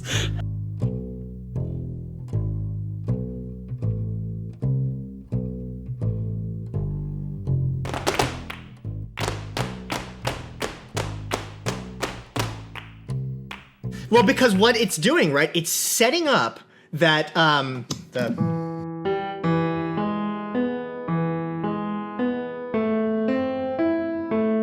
that's the bass line, right? And funny enough, the notes in that, that's the first one. Right, it's the same.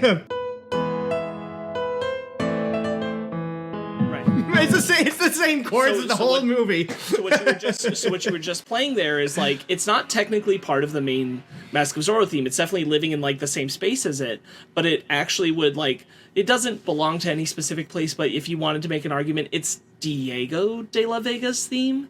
It's pretty isolated to only instances involving him, which this is one. You know what I would say on that, because that's a great point, is that Diego's old. Yeah. Right? He doesn't have much fight left in him. The only thing left is the bass notes. It's the chord progression and nothing else. We're going to talk about like that specific part of it and then how it kind of blends in a little later. But like what you're playing is, you're correct. Like with the bass, they're doing what is that dun dun dun dun dun dun dun dun. It's that part, which is more associated with Diego in the bass there.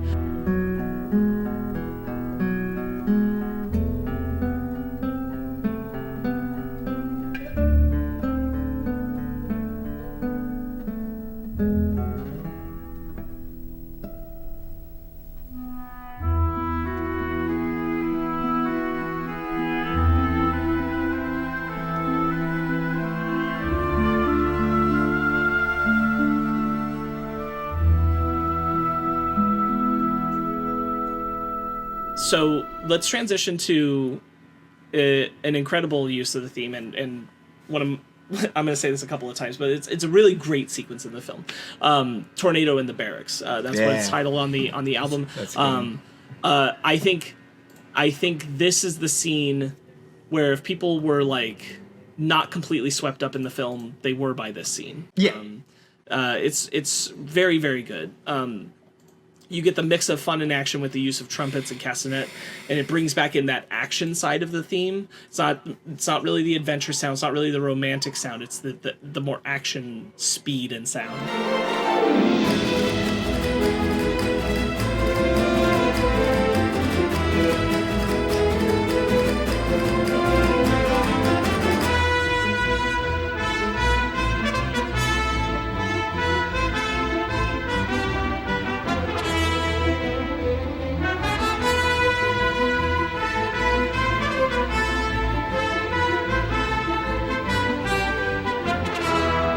I think this scene is just a blast of great adventure filmmaking and just what you see visually, and Horner is reflecting it very clearly. Yeah, in the action of the on-screen, what's going on screen with his music. He's moving in synchronicity with Alejandro as he maneuvers around the space, but he's not like Mickey Mousing him. He's just making it all work. Never heard that term? You've never heard Mickey Mousing? No. Oh what my does gosh. that mean? So I got taught that. I got taught that in my film score class in college. So Mickey Mousing is it's basically the term for basically doing the cartoon stuff, classic cartoon stuff with the score. So pretty much every action that the character is doing is in the score. It's the Mickey Mousing them through. Yeah, right. And so like it's there with the cannonballs, right? The brilliant use of matching the cannonballs. But I wouldn't call that necessarily Mickey Mousing as much as they're trying to like make the sound of the cannonballs really affect.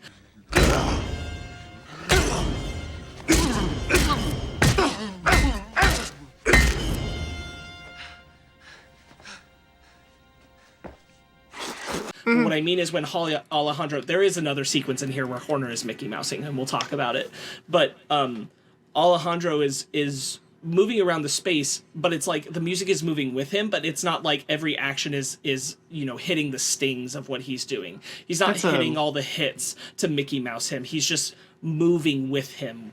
That's a silent film holdover, right? Yes. A bit back when films didn't have sound. They would have a piano player in the theater, and they would play to the screen that was playing, and it always sounded like this. All right, we'll all diminished. Well, you'll think about things like if Mickey Mouse were doing something with a piano, right, and all the keys come up, and every single little key falling becomes a hit on the piano, and so it's every little sound effect or every little like. I got you. Yeah, you get it. I call it Elmer Fudd music, right? Sure. Shh, be very, very quiet. Right. It's like that. It's that stuff. Idea. I got you. Anything else on the Tornado and the Barrack sequence? I really love one of my favorite bits is like there's this flourish on the trumpets of like da da da da da da da when they turn the shot, and Alejandro's just behind the cannon like I got you. And I think that's very, very good.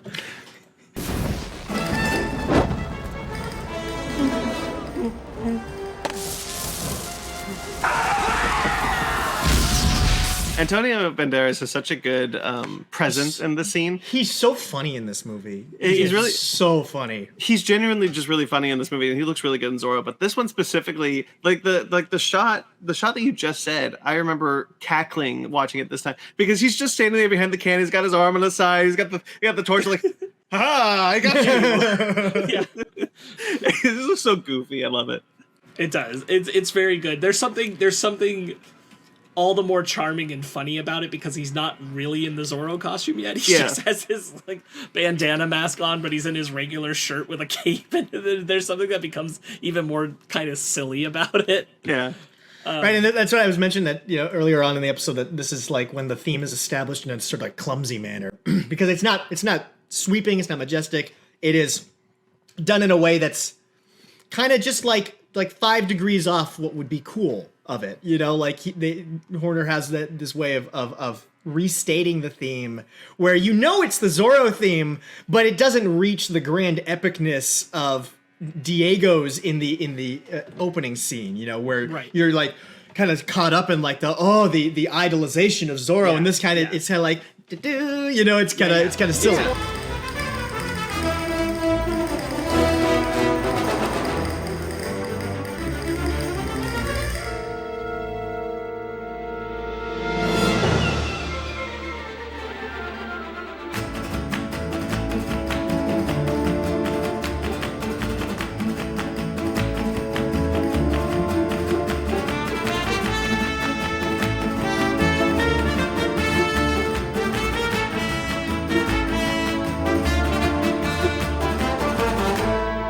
It's more servicing the action than it is telling you of the adventure of Zorro. Well, if I can extrapolate a little bit on that, like, you know, we talked about the beginning already, and like the beginning has all these themes, and we already talked about how it acts like it's an overture, but it's kind of like perfect Zorro theme happening in the beginning, because like Diego is Zorro. This is Zorro. He's in his prime. He's fighting the Spanish. He's going to fight his arch nemesis. This is Zorro.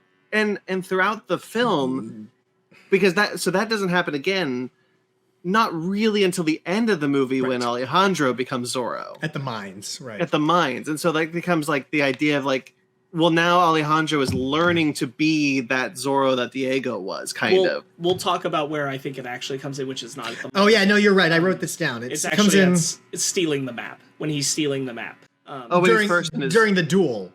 Yeah, that's so that we'll get into it. It's my beat after the next one, which my next one is actually the part you're talking about, which is the showdown, the finale of the film, which is Leave No Witnesses. It's a long section of the film. This is the track's titles, Leave No Witnesses on the album, but this is all the finale. This is the final battle with Love, the final battle with Montero. Much like the opening track on the album, this is a long section devoted to the final showdown. Wait a minute, it's a long section? Yeah. Man, I'm gonna use the bathroom. In terms of score for this, wait, I gotta pee. No.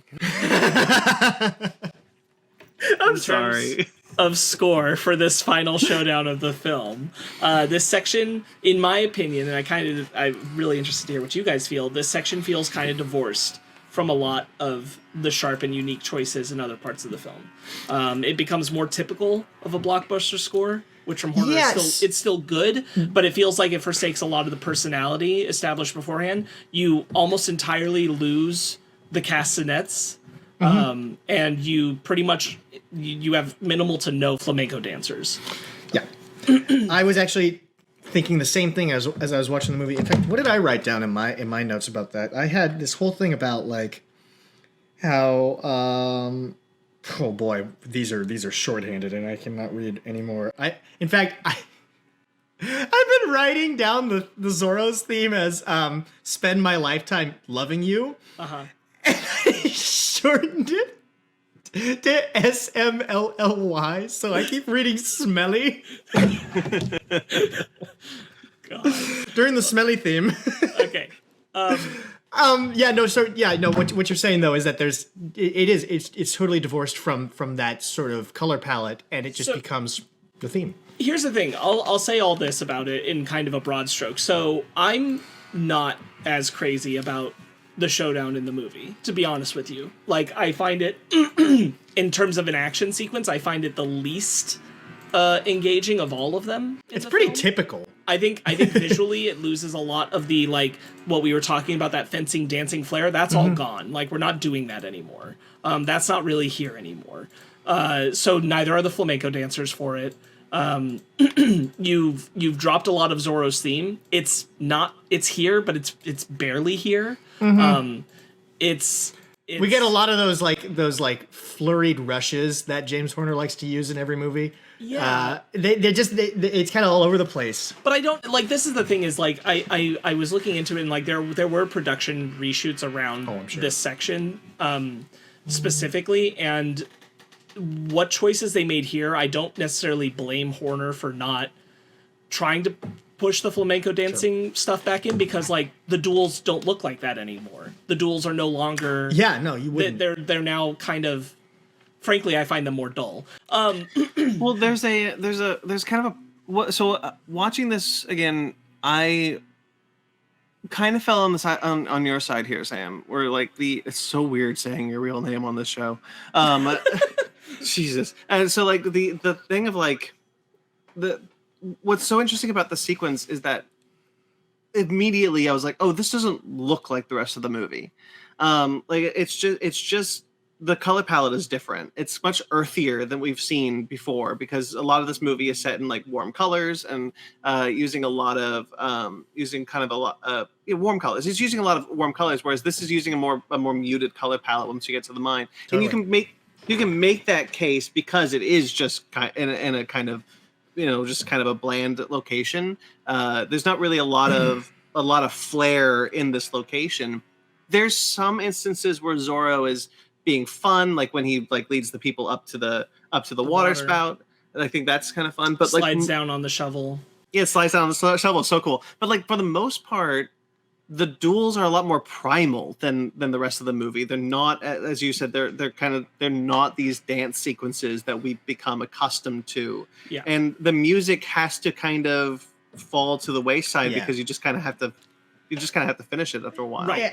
Yeah, and that's just real quick. And that like, it's, I didn't think about it until I was like thinking about the score in conjunction with it and all that. But I'm like, I've always felt this way about this third act. I've never felt like the third act was as good as the stuff leading up to it. This showdown, I always felt it feels rushed. It feels rushed, and it doesn't feel like it has anywhere near the. Everything before this has felt like visual poetry and beauty, and this like, let me take you away on this epic romantic tale. This is not meant to be like realistic. This is meant to be this beautiful romantic film that you are supposed to engage with. And then it gets to this and it's like, that's just not here anymore, and it's not here in the visuals, so it's not here in the score, and I think it's such a shame. I would say, because I kind of have a theory about this. Obviously it's not really a music department issue. It's more a film issue, and I think that it's to do with the fact that in so much of the movie, you're trying to capture the essence of something you're playing homage to, right? In the same way that like Indiana Jones like really hits like the film noir with its like cinematography and just atmosphere and stuff. Like there's so much of that in there where it's just paying homage. Indiana Jones doesn't really ever drop the ball though. In this movie, it's like, well, anyway, in this movie, it's more like, I feel like they started with that idea, and then at the end they were like, okay, now we need to have the climactic payoff. But in trying to pay tribute to a Zorro, world, in classic Zorro, there would be one fight at the end. It would be Zorro versus whoever, right? And in this, it's like there's 4 fights going on. It's just like you're constantly going back and forth. In fact, it feels a lot like, not to reference this film again in the episode, but it kind of feels like at the end of the first Mummy movie, where like you have like the parallel fight sequence is going on and the tension's real high at the end, where they're fighting over the books and stuff, and like somebody's got a Noxinamun, somebody's got Imhotep, somebody's got the mummies. There's like all these fights going on. I found that scene in the Mummy was a lot more climactic though, because it's serving a film that's not trying to be an homage. I mean, it's trying to be an homage, but I mean, like, I think they took like their own unique direction with the Mummy. This movie is very homage driven, right? And the end is just kind of feels like it's just like a Hollywood ending, because I feel like they didn't really have anywhere to go with it. Like, it just kind of feels like they had to cap it off with the fight sequences. I think it's like an emotional, there's 2 solid emotional cores in this movie, and it's the rivalry between Captain Love and Alejandro and Montero and Diego. Mm-hmm. And so like when you're focusing on just those 2 fights, I do think there's some emotionality still there, because you've been following these 4 characters, and now you finally have this clash. But because we're not just focused solely on their fight, because we're focused on how do we move around this space that is not built to have a climactic fight. Mm-hmm. How do we like the fight between the Montero and Diego is just on a cliff. And it's just kind of boring, and that's just not been the movie up until this point. It's kind of weird and jarring that it happens. If in another world, I could see a better sequence being a 2-on-2 fight in a much more interesting location, and that's your climactic fight, right? Yeah, I mean, you could have made it a climax of the sword play, right? You could have made it more like a flamenco climax, and leaned into that instead of like backing away to make it just more of like a like I would say a typical Hollywood climax. It's a very just like, man, this is the fight sequence. We got to save the good guys, and the good guys win, the bad guys lose. You know, that's what it feels like. And I think like part of the problem is like it's so dedicated to getting to that big mine explosion as its big final set piece, its big kaboom, if you will, that like the mine and the people getting out should have been resolved, and then you do the fight. Yes. Sure. And like that is, you're right, Brandon, because that's where the emotionality is, but the visuals are not paying to that emotionality. You know, they're not catering to the emotional storytelling that they were doing up to this point in the film. Yeah, and I so, lost like, track of the hostages altogether. yeah. And so like it falls kind of flat, even though you've had all this build up, but it's like this is nowhere near the beauty of what we were doing with these characters, this rich buildup of tension and fighting between them. You know what? Something is missing from that, because the hostages feel like set dressing, right? Whereas earlier in the movie, all the like people that Zorro influenced, they feel like characters. Like even like the old nanny character that comes in just briefly. It's like, well, there's a whole character, you know, that is within this this town setting and stuff. And at the end there, like, we don't have a line to any of those familiar characters anymore. You know, it just kind of feels like background. Oh, and we get a sense early in the film that people who help Zorro end up in this mine. That's what I mean. That's what I'm saying. Like, where are they? Because we see the Padre, and We do see the Padre, but we don't see him as much here. But we don't see him at the end, and that's the point I was trying to make. Is we Yeah. don't see him at the end, and but we do see the kid, and I feel like we should have seen the Padre, because that would kind of give us the emotional stakes of like, oh, that's the Padre. He helped Zorro, and because he helped Zorro, he's trapped in this mine. So now there's emotional stakes for Zorro to have to save this person because it's his fault that he's in there. They kind of severed that dramatic thread altogether. You know, like, I'll deal with you later. And it's like, oh, they dealt with him. What's going to happen? I guess nothing. Yeah. You know? I think it's just very messy how they think of like dealing with the mine and also dealing with the end of these rivalries. I think that just didn't come together, and so the score couldn't come together to support it in the way that I think it should have. Horner was quoted at the time as saying, at the end of the film, there's this big sword fight, and that is very conventional, as it should be. There's no other way to do that. And I'd say for how it's filmed, he's probably correct. There really is no other way to do it, because it is filmed very conventional, whereas like everything before that wasn't. Yeah. Nothing wrong with the score. There's a lot of other incredible score moments I want to focus on, so I won't harp on this for too long. I will only note one other thing. The score does dip back into a beat that I love from earlier when cutting to the Montero and Diego duel. There's this little bit resurrecting some of the music used during their battle earlier in the film when it's on the steps in Diego's home. It is brought back briefly for a moment in their fight there, and we'll talk a little bit more about that particular beat of music because it's one of my favorites, but it's very brief here.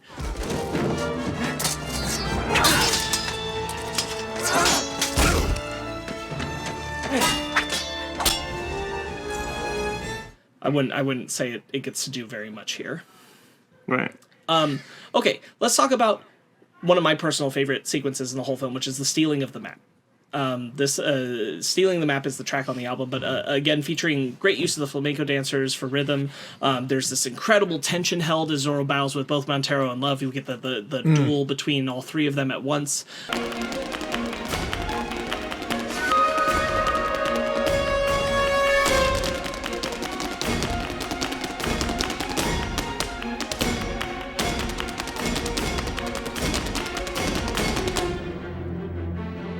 Here, the foot stamps take control with some brass crescendos. And interestingly, there's some really thundering piano lines in here, if I'm correct. I think I am, Jeremy.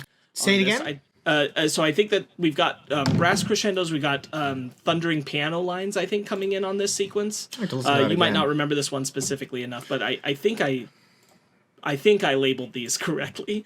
I'm trying to get better about picking out my instruments. No, that's good. No, you're doing good. I'm pretty impressed. I was reading over your notes. I'm pretty impressed at how good you've been able to dissect these scores. like bravo. I'm listening to it just kind of like underneath what you're saying. I've got it real quiet, but I'll listen for that. I don't know if I hear piano in there yet. But. Okay, so in sealing the map in the track, it builds this majestic rendition of the Zorro theme that's at is that Shakuhachi? on the track. On the track it's at 4:45. Oh, great! This cue continues indulging in the mode of action that was in the Plaza of Execution. And it finishes with another triumphant performance of the Zorro theme. So to me, Brandon, going back to your point earlier, this is the moment where, now he's Zorro. Now he's getting his Zorro performance, his Zorro theme, like De La Vega at the beginning. This is the bit where he really gets to showcase that, and the score really embraces that. I think the battle that happens around the table in the courtyard it's just so... I love it. I think that's what great adventure films are for, is the way that Horner has blended the main theme into this action and adventure feel. Oh.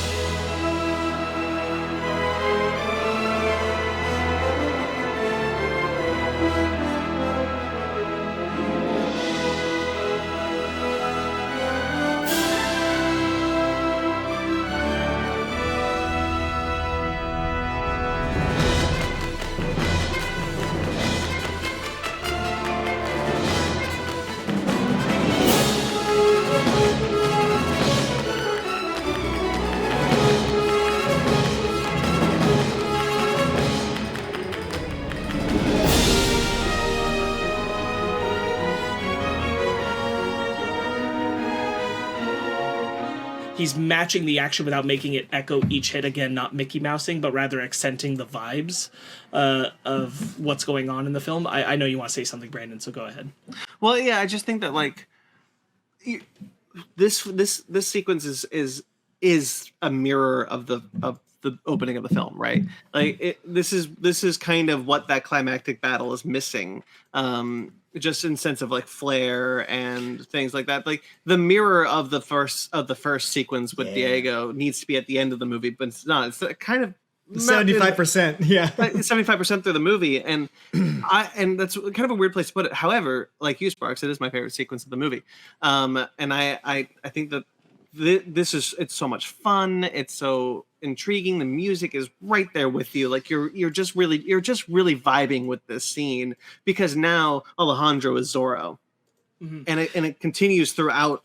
Like it literally from the moment he steals the map and shows up on screen as Zorro to the end of the horse chase sequence is just an incredible sequence of film. It kind of feels like they wrote that as the parallel to the opening sequence to be like, now he's Zorro. And then they were like, shit, now we gotta go stop the bad guys again. We still gotta end the movie. Man. Right. We already closed our thread. No, it's true. That is kind of how it feels. But it's this particular scene, God, just like the way he moves in the space around the round table with all the guards and fighting Montero and Love, it's so good. There's this bit, it's my favorite bit with score and visual in the entire film. It's this bit where Zorro flips over the back of a guard, and as he does it, the theme, like the adventure theme, swells, and then he comes running up to the table, and it's like it's the best of classic adventure films. I love it. I love it. I think it's what this movie's for. It's hard not to feel like Hans Zimmer was later inspired by moments like this when crafting the theme for Will and Elizabeth in the Pirates of the Caribbean franchise. Sure. I would even argue that there's almost this transitional sound you can hear where if you play the adventure theme out to its end, you could also pick up Will and Elizabeth's theme right after, and it would be like, this is the same thing. It's at least living in the same palette. Wasn't I'm going to get his name wrong. Klaus Badelt. Klaus Badelt, yeah, that's it. Yeah, so here's the thing. Klaus Badelt is the name on the score, but not the person who actually composed the themes, because that was in fact still Hans Zimmer, because of stuff that I learned in research at a different point in my life. But I gotta know about that. Yeah, Hans Zimmer actually did most of the composing for Curse of the Black Pearl. He's just not credited for it. That's so backwards. Yeah, so we'll probably get into that at a later date, but there's I want to do the Pirates of the Caribbean. We got to do Pirates. I do too. Yeah, we'll get into it at a later date, but yes, Klaus Badelt. I forget if the circumstances were that Hans Zimmer was going to be busy, and so the whole thing was that like Hans Zimmer was contracted for another film score So even though he was wanted for pirates, he wasn't really allowed to do it. And so Klaus Badelt was like stepping in. I think this is the specifics, but I might be a little off here. But that Klaus Badelt was stepping in, but like Hans Zimmer was still feeding the themes. Well, because he replaced Alan Silvestri. Yeah. Silvestri was supposed to do the theme, so I was wondering if there was maybe even something left over from him. So anyway, we'll get into that. Yeah, it was a different movie. But yeah, giving credit where credit is due. The themes of Pirates franchise essentially do belong to Hans Zimmer. Okay, this sequence of music that's used for the Stealing the Map section, it's one of Horner's favorites in the films. As he said in 2005, this is a direct quote from him. Stealing the Map is Spanish music the way I understood it, augmented by my version of it. It's torrid, it's Latin, it has an energy to it that is beyond what the world's largest orchestras could conjure up. That's his pull quote about this. I do think Stealing the Map is just an incredible sequence. I think both in score, in terms of visuals, he's doing so much wonderful stuff with it. I truly, truly love it. Yeah, I agree. I think this is everything about this version, about this part of the movie just sings. Yeah. And this is again like a great use of that main theme, but again it's very adventurous here. It's very, it's not quite the romantic version. It's this very adventure driven one.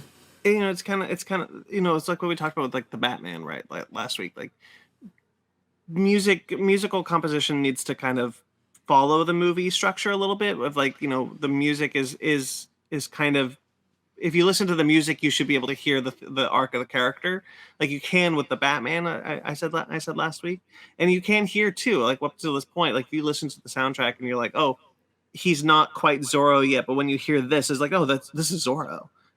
He is Zorro now. And I think that's just really something we lost, honestly. Kill him.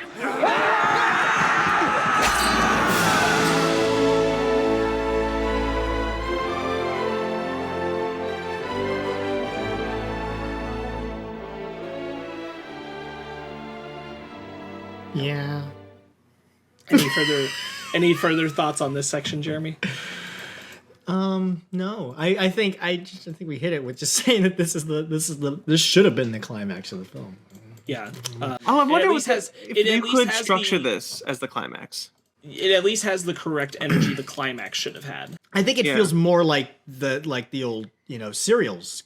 Like that, this is where the kind of climax that those would have, because they didn't have the kind of budget to blow up an entire mine. Sure. So like this feels so much truer to the series, and then like I said, it just feels like an afterthought to go like, oh, we got to go stop the bad guys for real this time in the big Hollywood way. Just takes away from the movie.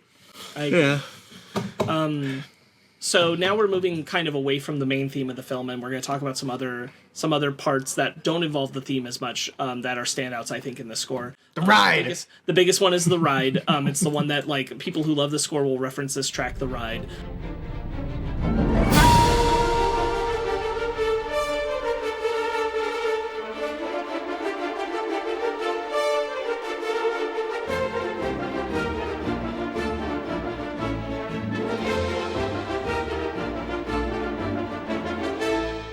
This is the sequence where right after stealing the map, and then after the little tete-a-tete with Elena is when Alejandro is going after his horse because Tornado takes off, and going after the guards chasing after his horse.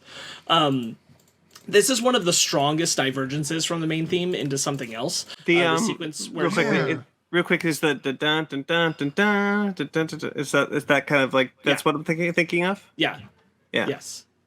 It's a good theme. The sequence where Zorro rides off after the guards, it doesn't over rely on the theme, but it only briefly references it in favor of something more entertaining. So a lot of this is not driven by the main theme anymore. It's Horner kind of doing something else. No, he's not doing something else. It still starts with that damn shakuhachi. You know what I mean. And actually, I'm listening to it right now. I'm listening to you talk, but I have a thought about this. I think I might be right. What I will say real quick is this is a note that I found that I thought was really emblematic of the film. Horner revealed in an interview that this scene was a central battleground over being unconventional with the score. Martin Campbell and Doug Claiborne, a producer on the film, tried to change this specific sequence. They made it a Horner craft a version that lost the flamenco, then took away the castanets, and then ultimately the guitar in favor of more typical Western instruments in film scoring. And once they put it together with the visuals, they recognized that the score was overpowering everything else and switched it back to the original version, which gave Horner a lot more leeway to win those arguments in other sections with the flamenco and everything later. So I think it's valuable to point out that like Horner had to kind of fight to keep these Latin flavors in the film. Wow. They were not desired. Like an amount of the flamenco dancer was like, okay, and then like every piece of those different instruments from what would have been a conventional score was kind of a little bit of a fight, whether that was always with Campbell, not necessarily, but definitely with the producers of the film, that they wanted something that was more typical, and Horner had to champion not doing that. This is what happens when you have a bunch of white people make a movie about a Spanish hero. So, with all the criticisms that I get laid down, like sometimes I wonder about intention and stuff, and using the Rachmaninoff, like sometimes it's like, what if he was just like, under the deadline and somebody disagreed with him and he's like, well, I got to put something here. I'll just put you that Rachmaninoff thing. It always seems to work. Everybody loves that. You never know how the like the full artistic process and how people come to these conclusions and stuff. And I mean, maybe it wasn't all just like I want people to think I wrote Rachmaninoff. Like, well, then why'd you choose that little simple bit? Maybe it's just that. Yeah, I do think it's very valuable because, again, like I'll say that I think what's so important about the score is having those different sounds, and clearly James Horner thought the same, and the fact that, and it makes sense at that time in Hollywood that like they were really pushing against that. They wanted all the common orchestral sounds. It's like that today. You know, like you try to use woodwinds in a modern score, people are going to throw that out. Yeah. Well, back here, they were all they were still chasing the John Williams sound. Yeah. We were still in this era. I mean, luckily we had like 30 years where people were just trying to be John Williams, and maybe even longer. And nowadays it's just more like let's just slap something together real quick and let me get it out there. It's more Zimmer now. Actually, that's not even totally true. It's so like today, I think Danny Elfman's a good example of this. It's more about hiring somebody who's got a very particular vibe, a very particular aesthetic, because then you know what you're getting. It's like, well, I want Danny Elfman to do my score. Well, then I'm going to get a lot of these kind of like like that kind of stuff, or like. Like I'm gonna have that in my score because I want a Danny Elfman score. Yeah.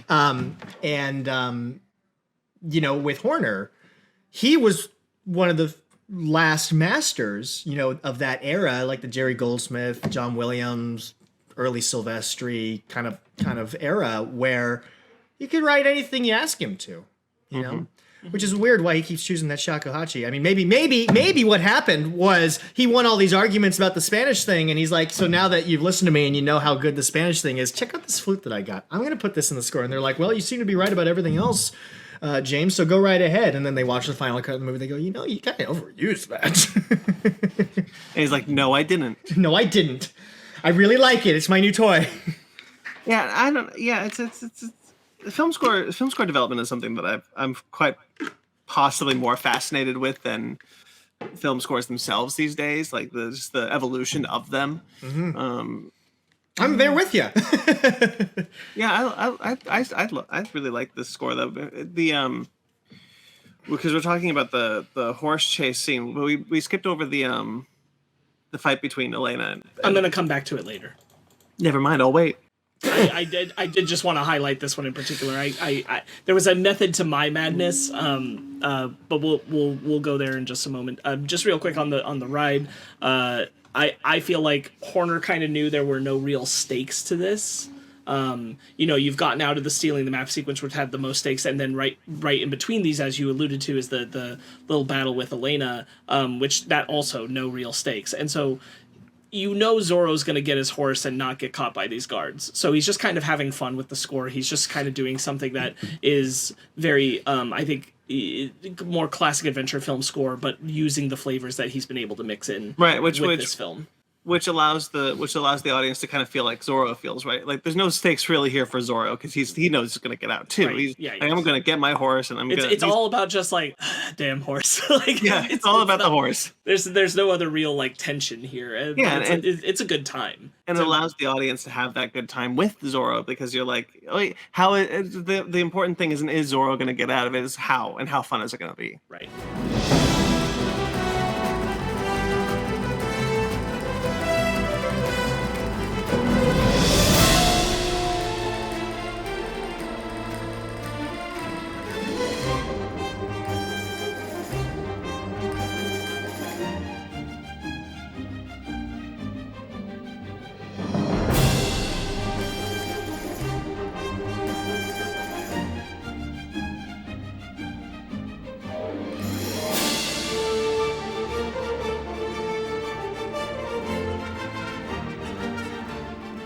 Any other things? I thought you raised your hand for a second, Jeremy. No, I just fidget. Oh, gotcha. I gotta think of that. I'm gonna go to this little note that I called the swindle. There's this. It's very small. Just this excellent little bit of classic Western music that Horner uses that I just wanted to highlight. It's when the brothers, the Murrieta brothers and Jack have pulled one over on the men and they have them tied on the cactuses and they're going away on their little wagon. Yeah, sure. It gets into the classic the Wells Fargo wagon coming down like the dun dun dun dun dun dun. Yeah, I know what you're talking about.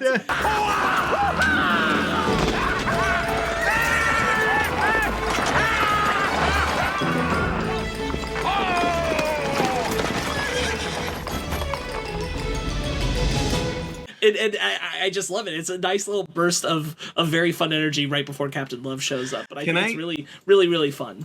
Can I bring up real quickly just something in that scene when they first off that opening scene is so much fun. Like when it's like I thought you were tied up. That's because you were stupid. They throw the rope over them and like trips over everyone. Yeah.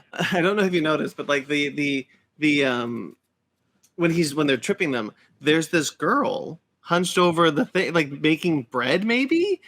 And she never stops. She just keeps going. Doesn't blink. Antonio Banderas runs right over her and trips the beat. She's just like constantly, just like everyone is dead around her, and it just. This is just a Tuesday.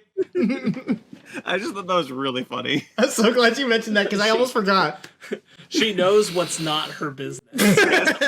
And she's like, there's a foot between her and the first guard. Right, and so sure. she's just like, nope, nothing. No business of mine. Yeah. Very funny. That is funny. Real quick, we're going to talk a little bit about the dance between Elena and Alejandro. My time has come. Some have suggested that this is not in the Scores album. I was going to ask about that. How much of a bunch of the score is missing? I kept looking for underscore moments, and they're just a fair chunk, or it's like been blended into tracks that you wouldn't expect it to be in. Yeah, like we brought up earlier with the training and the fencing lesson.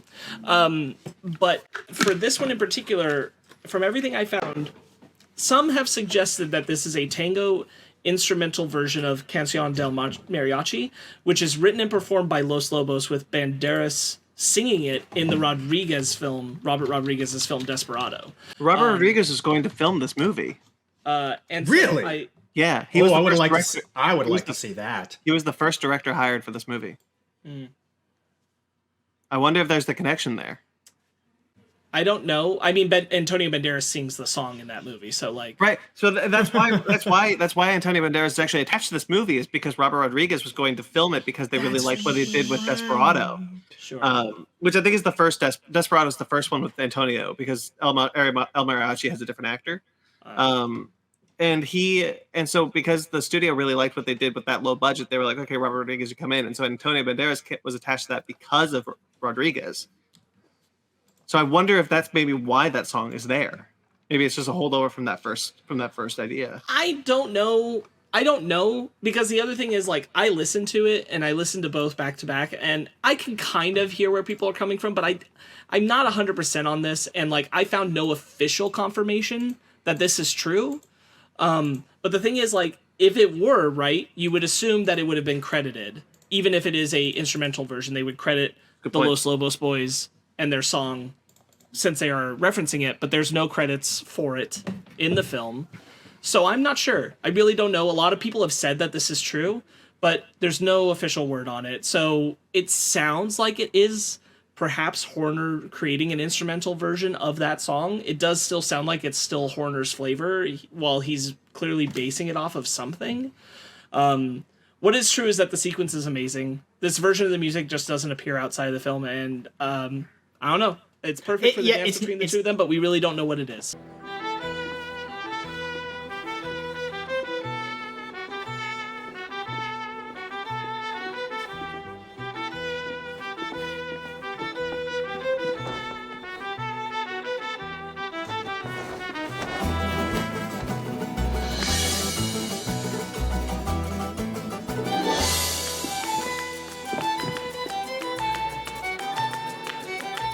It's not on the score, right? Like you can't. Yeah. It's not on the score. That's a shame. And there's no credits about it in the film. So, like, I really don't know. And I really looked and I couldn't find anyone saying for sure what this piece of music is. I always find it really weird when, like, the whole score is missing. Like, what?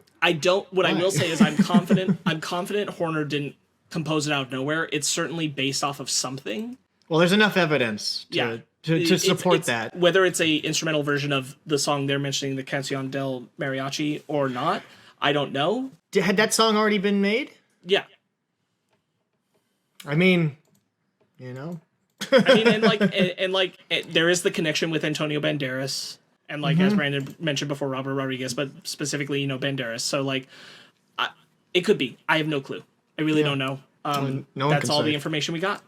Okay. I want to talk about the track that's called Elena and Esperanza. So. I want to talk about the dance. Oh, okay. Go ahead. What else did you have to say about the dance? Is there a dance in this movie? Shut up. So it's my favorite sequence. It's one of my favorite sequences in the movie, and one of the reasons. So I wanted to talk about, not necessarily. So I'll try to relate this to music as best I can, because I'm not as literate as the two of you about this sort of thing. So I'm coming at this from a slightly more ignorant place. But when we talked about Evangelion, the third Evangelion film, there's a piano sequence, the piano sequence, right? And I don't remember what I said, but I'm pretty sure, but I felt this way, and I'm pretty sure I said this, but it's a sex scene. It's 100% a sex scene in Evangelion. That's for sure. And I think the same thing happens here. I think every scene with Elena and Alejandro seems to be some sort of weird sex scene. He's so vigorous, father. And I think that, like, I think it's such an interesting. It's such an interesting sequence to me, like the dance, how the dance informs their relationship, and because it's not using what is primarily the theme that you would relate to these two characters, but it's this beautiful, vigorous, as Elena says, sex scene that is happening around, and it's done in a way to be bold and be loud, to get Montero to be threatened by Alejandro with Elena. That's tango, right? Right. So like Montero is like, it's meant to signify, it's meant for Banderas to be like, hey, I'm a threat. I'm a sexual threat to your daughter. You need me to be out of this room. Yes. And I think that's such an interesting. I think because of that, it's such a fascinating scene. And it by God, it's sexy. It's spicy as hell. And what's interesting is you certainly wouldn't want to use the for that. Yeah. I think that would have been kind of either too on the nose or too far away from what they were trying to say. Like, I don't think that would have fit at all. Right. And so what's so strange about that, but so what's so strange about what Sparks was saying about it not being something, it's incidental music, but it's not, we don't know where it came from. It's not used again Right? It's not a theme that's used again to relate to Elena. It's just in this one moment, and I don't know. I just think it's incredibly effective. Oh, there's got to be an interesting story about that. I want to dig more on that. That's cool. That's Yeah, right. I don't know. I just think it's an incredibly effective moment. No, it is. I agree. The only reason I wasn't stopping to highlight too much about it is because we don't even know for a fact if Horner composed this sequence or not. Sure. It's totally up in the air. We assume. We have no idea. Let's transition to the other sexy time between them, which is the fencing lesson track. Like I said, there's a lot of Mickey Mousing here. That is for the effect of making this very funny, very light, very flirtatious. And I think it works really well because the chemistry between the performers is so good. So it all lands. yes. And it's another sexy scene. Yeah. I really like this era of blockbuster. Mainly, I think this day as I get older, I appreciate sexiness more than I did as a kid. But there is it's such a foundational moment. It's more foundational this moment than the tango scene for their relationship, because it's rather than Alejandro using Elena using the music to tell Montero that he's a threat. It's Alejandro flirting in a way, in a playful way, not in like a I'm going to take advantage of you way, like tango can sometimes be seen as. But like this is very much like, I mean, I guess he does undress her, but it's like in a way that like they clear this it's almost kind of like a cute meet, but after they've met, right? Mm-hmm. It's such an interesting place to put this, because this feels like this is the first time they've met. This is their first dance. Well, but it's not. Elena technically meets 3 versions of this character. Yes, right? That's true. Right? There's like the bandit version that she's immediately taken with, right. The gentleman version that she's a little kind of like, who's this guy? And then like, I guess Zorro. / him, who he becomes, who he goes into, who she eventually marries. So I guess in the 3rd time you got it right. Because you're right, because the 3rd time she meets this character, this is now the fully formed Zorro. This is because we just talked about, like, the score has told us that this is Zorro now. Yeah, exactly. He has become Zorro. And because of the way that she doesn't recognize him over and over again, it feels like 3 meetings. Yeah, right? that's a really good point. And like, I feel like that's a good way of like structuring the character development. I mean, albeit it's a horrible, Bechdel test failure, because now she's totally just an object in design to formulate his character growth. But like, it works. It was effective. I don't know. Yeah. Sometimes it just works. I mean, hey man. Sometimes a cigar is just a cigar. Catherine Zeta-Jones is quite something. Well, and it comes down to just them having really great chemistry.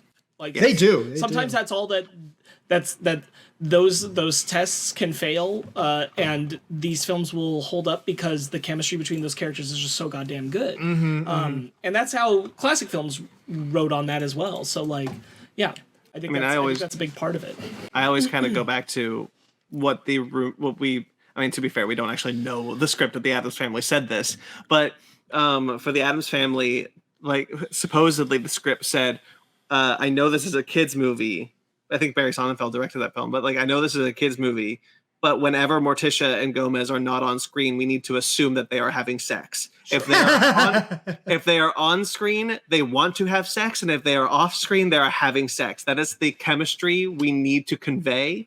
And like, I take that to like every movie. And I talked about it a little bit with the Batman with Selena and Bruce, but like, this is that again. This is the two of them clearly just want to bone each other the moment they lay eyes on each other. And like, that's the kind of like sexually charged chemistry that we get with like Will and Elizabeth, Evie and Rick, Elena and Alejandro, as I mentioned. And I think that's such I love that kind of chemistry so much. I love porn too.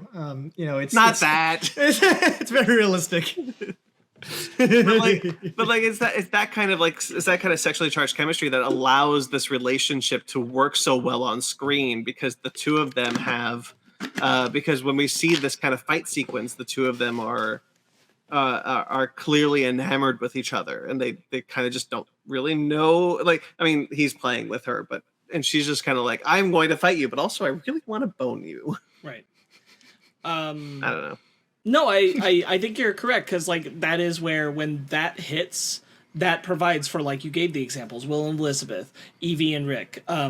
The score is able to play with that. The score is able to connect with those characters in this grander romantic idea. So now I want to talk about this is the last bit of the score that we really have to dig into, which is it's in the Elena and Esperanza track. It's in a couple of other places. We're going to get into it. But one of my favorite moments in the score and the film is the duel between Montero and Diego at the beginning. The action is great. It features them fighting on these steps. You got the shadows on the wall. The influence of the theme is here in the score, but it's very subtle, and it's twisted into being this more menacing version.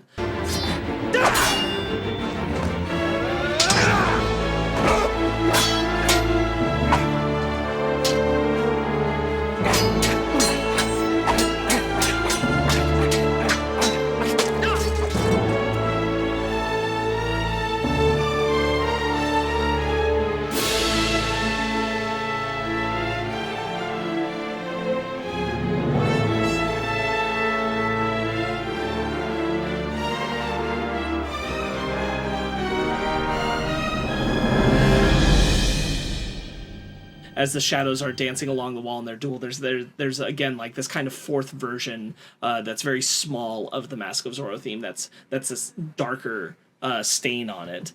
So this descending tragedy motif is mixed in with the adventure, and it's one of my favorite bits that Horner has in the whole film in terms of score, which I really really like. And which theme is it? So this is the Mask of Zorro theme baked into when they're fighting on the steps. Okay. It's in there, but it's like twisted in there. It's under other things, but it's there, and it's made more sad in its sound, more tragic in its sound, because it's going to lead to the death of Esperanza. Right. And then you get the tragic swelling use of the theme again as Montero takes Elena away and the home is burning. It's still the Mask of Zorro theme. Here it is. For what I'm talking about, but it's very like somber in its nature now.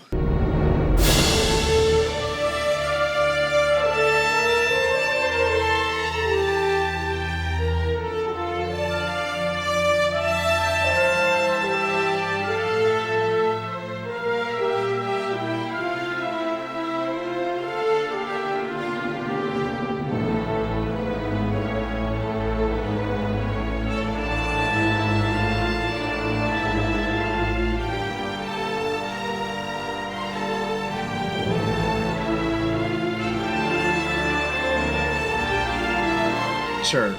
And I really like that. But importantly, in the same section of the track, Elena and Esperanza, is this other, like we alluded to earlier, Diego de la Vega theme that's in there. This is the dun dun dun dun dun dun dun dun dun that we talked about at the beginning. I know. Yeah. Yeah. So in this beat, it is beginning on the Spanish guitar, and then it's transferring to the woodwinds. It builds up to this really big climax with a very lush and full romantic string section that encapsulates Diego and Esperanza's love. This becomes that beat, that dun dun dun dun dun dun, becomes Diego's kind of his motif and theme.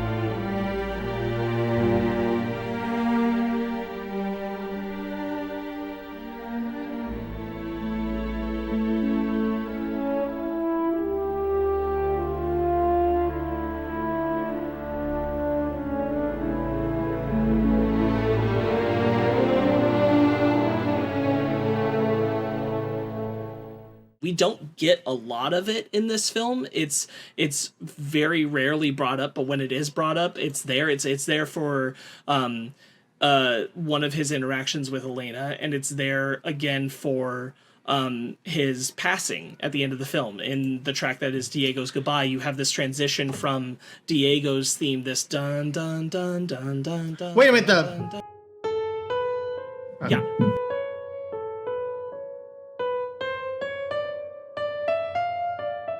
Well, you know what that is.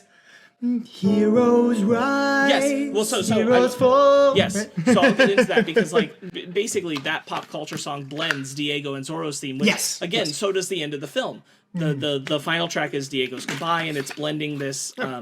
It's the verse of the song. Right, it's blending the Diego theme into the main Mask of Zorro theme, and they're counterparting each other because they're kind of using some of the same, again, like film score language we've talked about before. It's using the same color palette and everything, but it is playing a slightly different thing, but it bridges into each other, and it gives us both of these versions the most cathartic performance of them in the film is in this final section.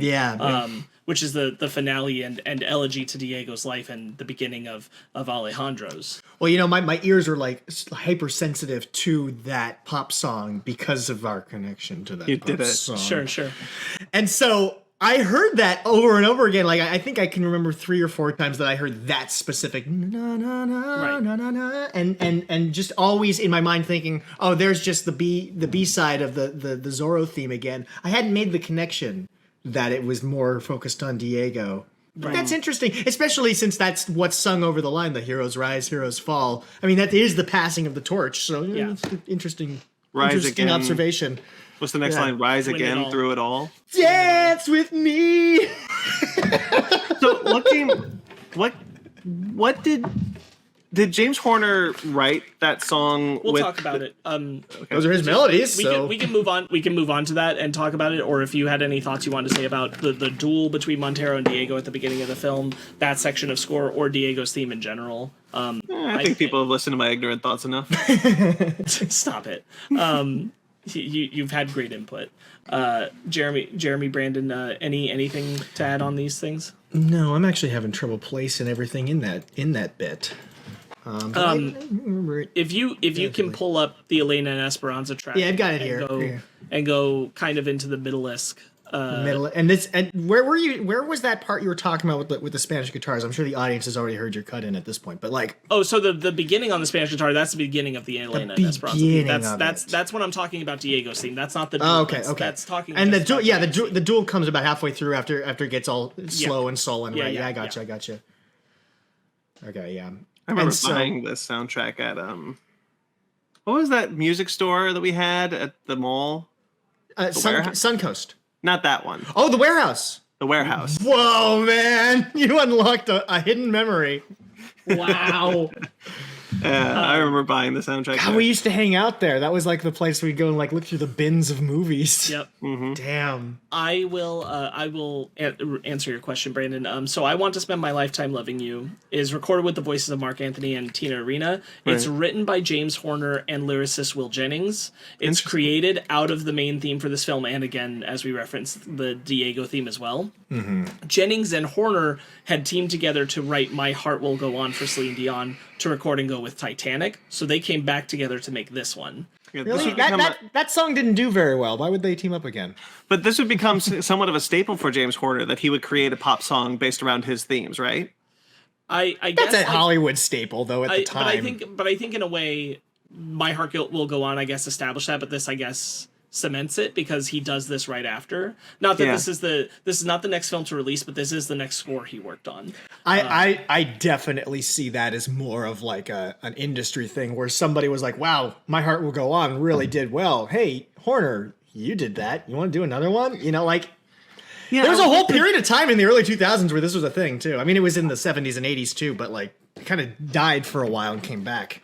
Well, I know that the Horner would do this again with I See You with Avatar. But I don't know where. The only thing he did again with Avatar. I don't know how many films he did this with between Titanic and Avatar. How frequent this was, and because like this became something that I know that it's somewhat common with film scores in general, but this became known as something that Horner would do. And I wonder if that's maybe unfounded or if that's because he did it quite frequently, more frequently than other composers did. It's a typecast thing, right? I mean, like, you do My Heart Will Go On. Somebody's going to ask for that again. Yeah. You know, you give a mouse a cookie. By the way, I saw Titanic in theaters recently for like its whateverth anniversary. Man, that My Heart Will Go On is a freaking great song. Yeah. So just the last note on the pop song is that they wanted the love that was expressed in the song to be just as clearly matching in passion for it being whether it was about lovers or a parent to a child. So that was kind of the goal with it again, like kind of referencing what we were talking about with the film. This is a great song. Like honestly, I really like the song. We are running a little long, so I'm going to take us into kind of wrapping up our end. So we're going to introduce something called the scoreboard. This is something that we talked about that we realized we should have done with the first one, so we'll real quickly and retroactively do it for the Batman, and then we'll do it for the Mask of Zorro. There are 2 prompts to this, and so we'll do prompt number 1, which is how does the score do in working with the film on a scale from 1 to 10, 10 being the highest? For Batman? For Batman. For the Batman. So... 1. You got no. Pull the tab out a little more. There's another number in there. Oh, sorry.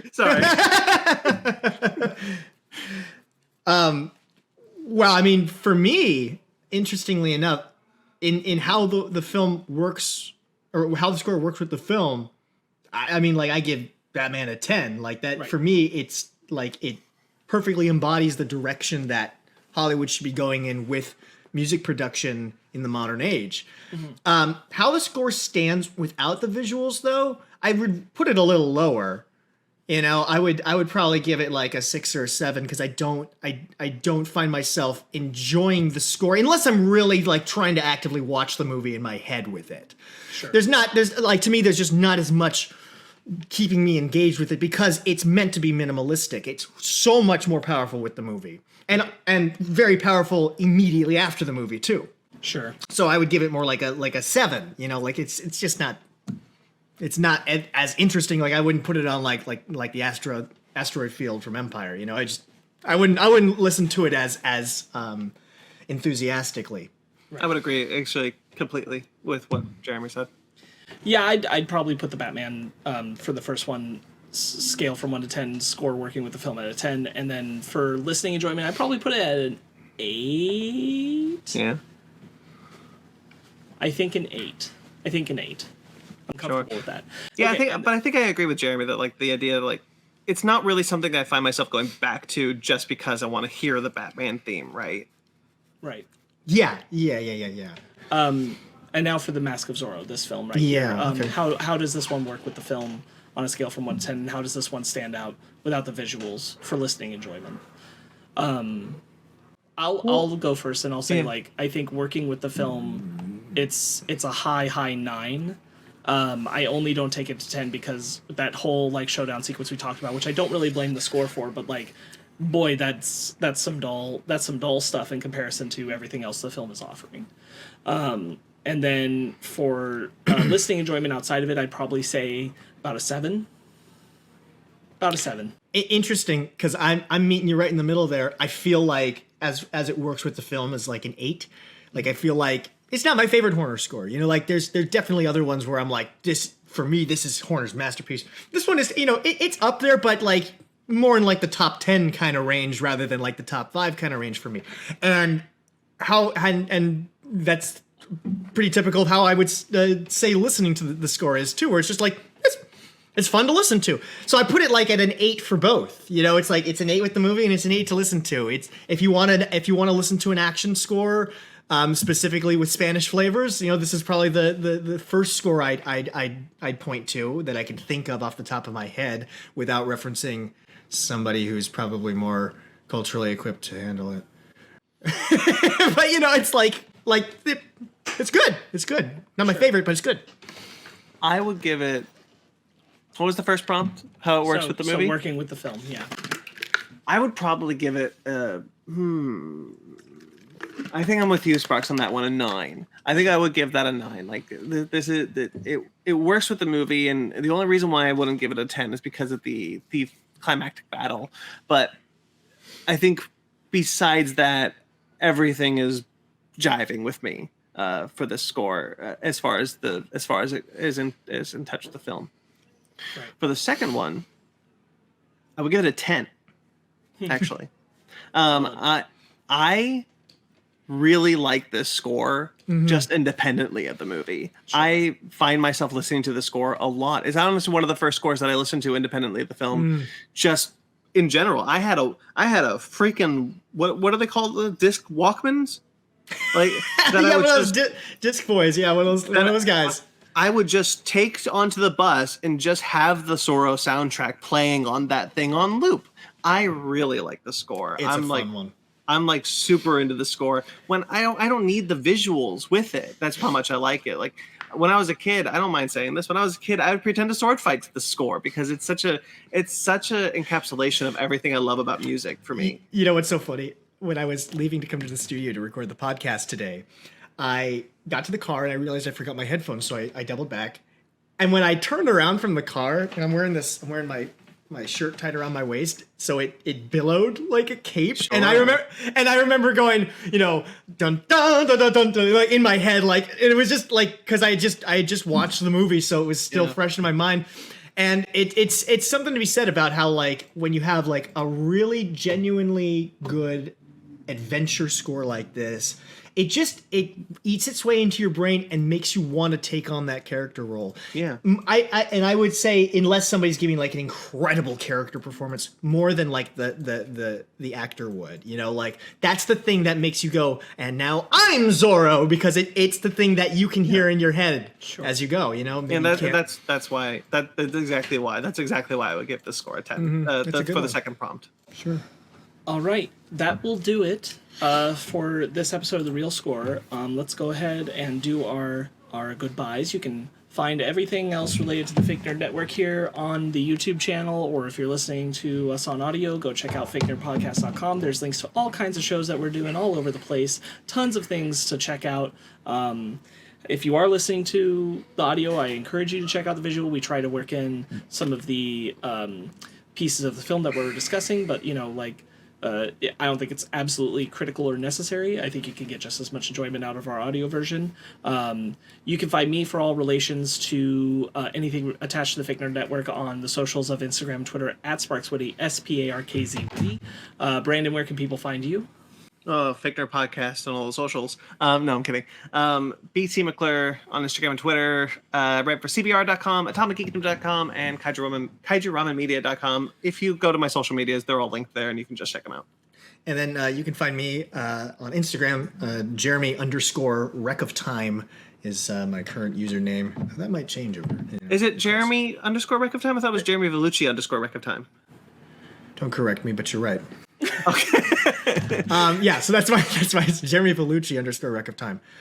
Sure. And then, by the way, I am still like constantly fluttering ideas for subproc through my notes. I have so much written here that is not organized into like fully fleshed out concepts, but they are emotionally fully fleshed out, thematically fleshed out. I just haven't like put everything down in a script yet, but that's coming back at some point if you know you've been following that in any capacity. It still exists. If Jeremy and I can ever sit down and work on some stuff. Well, you know what?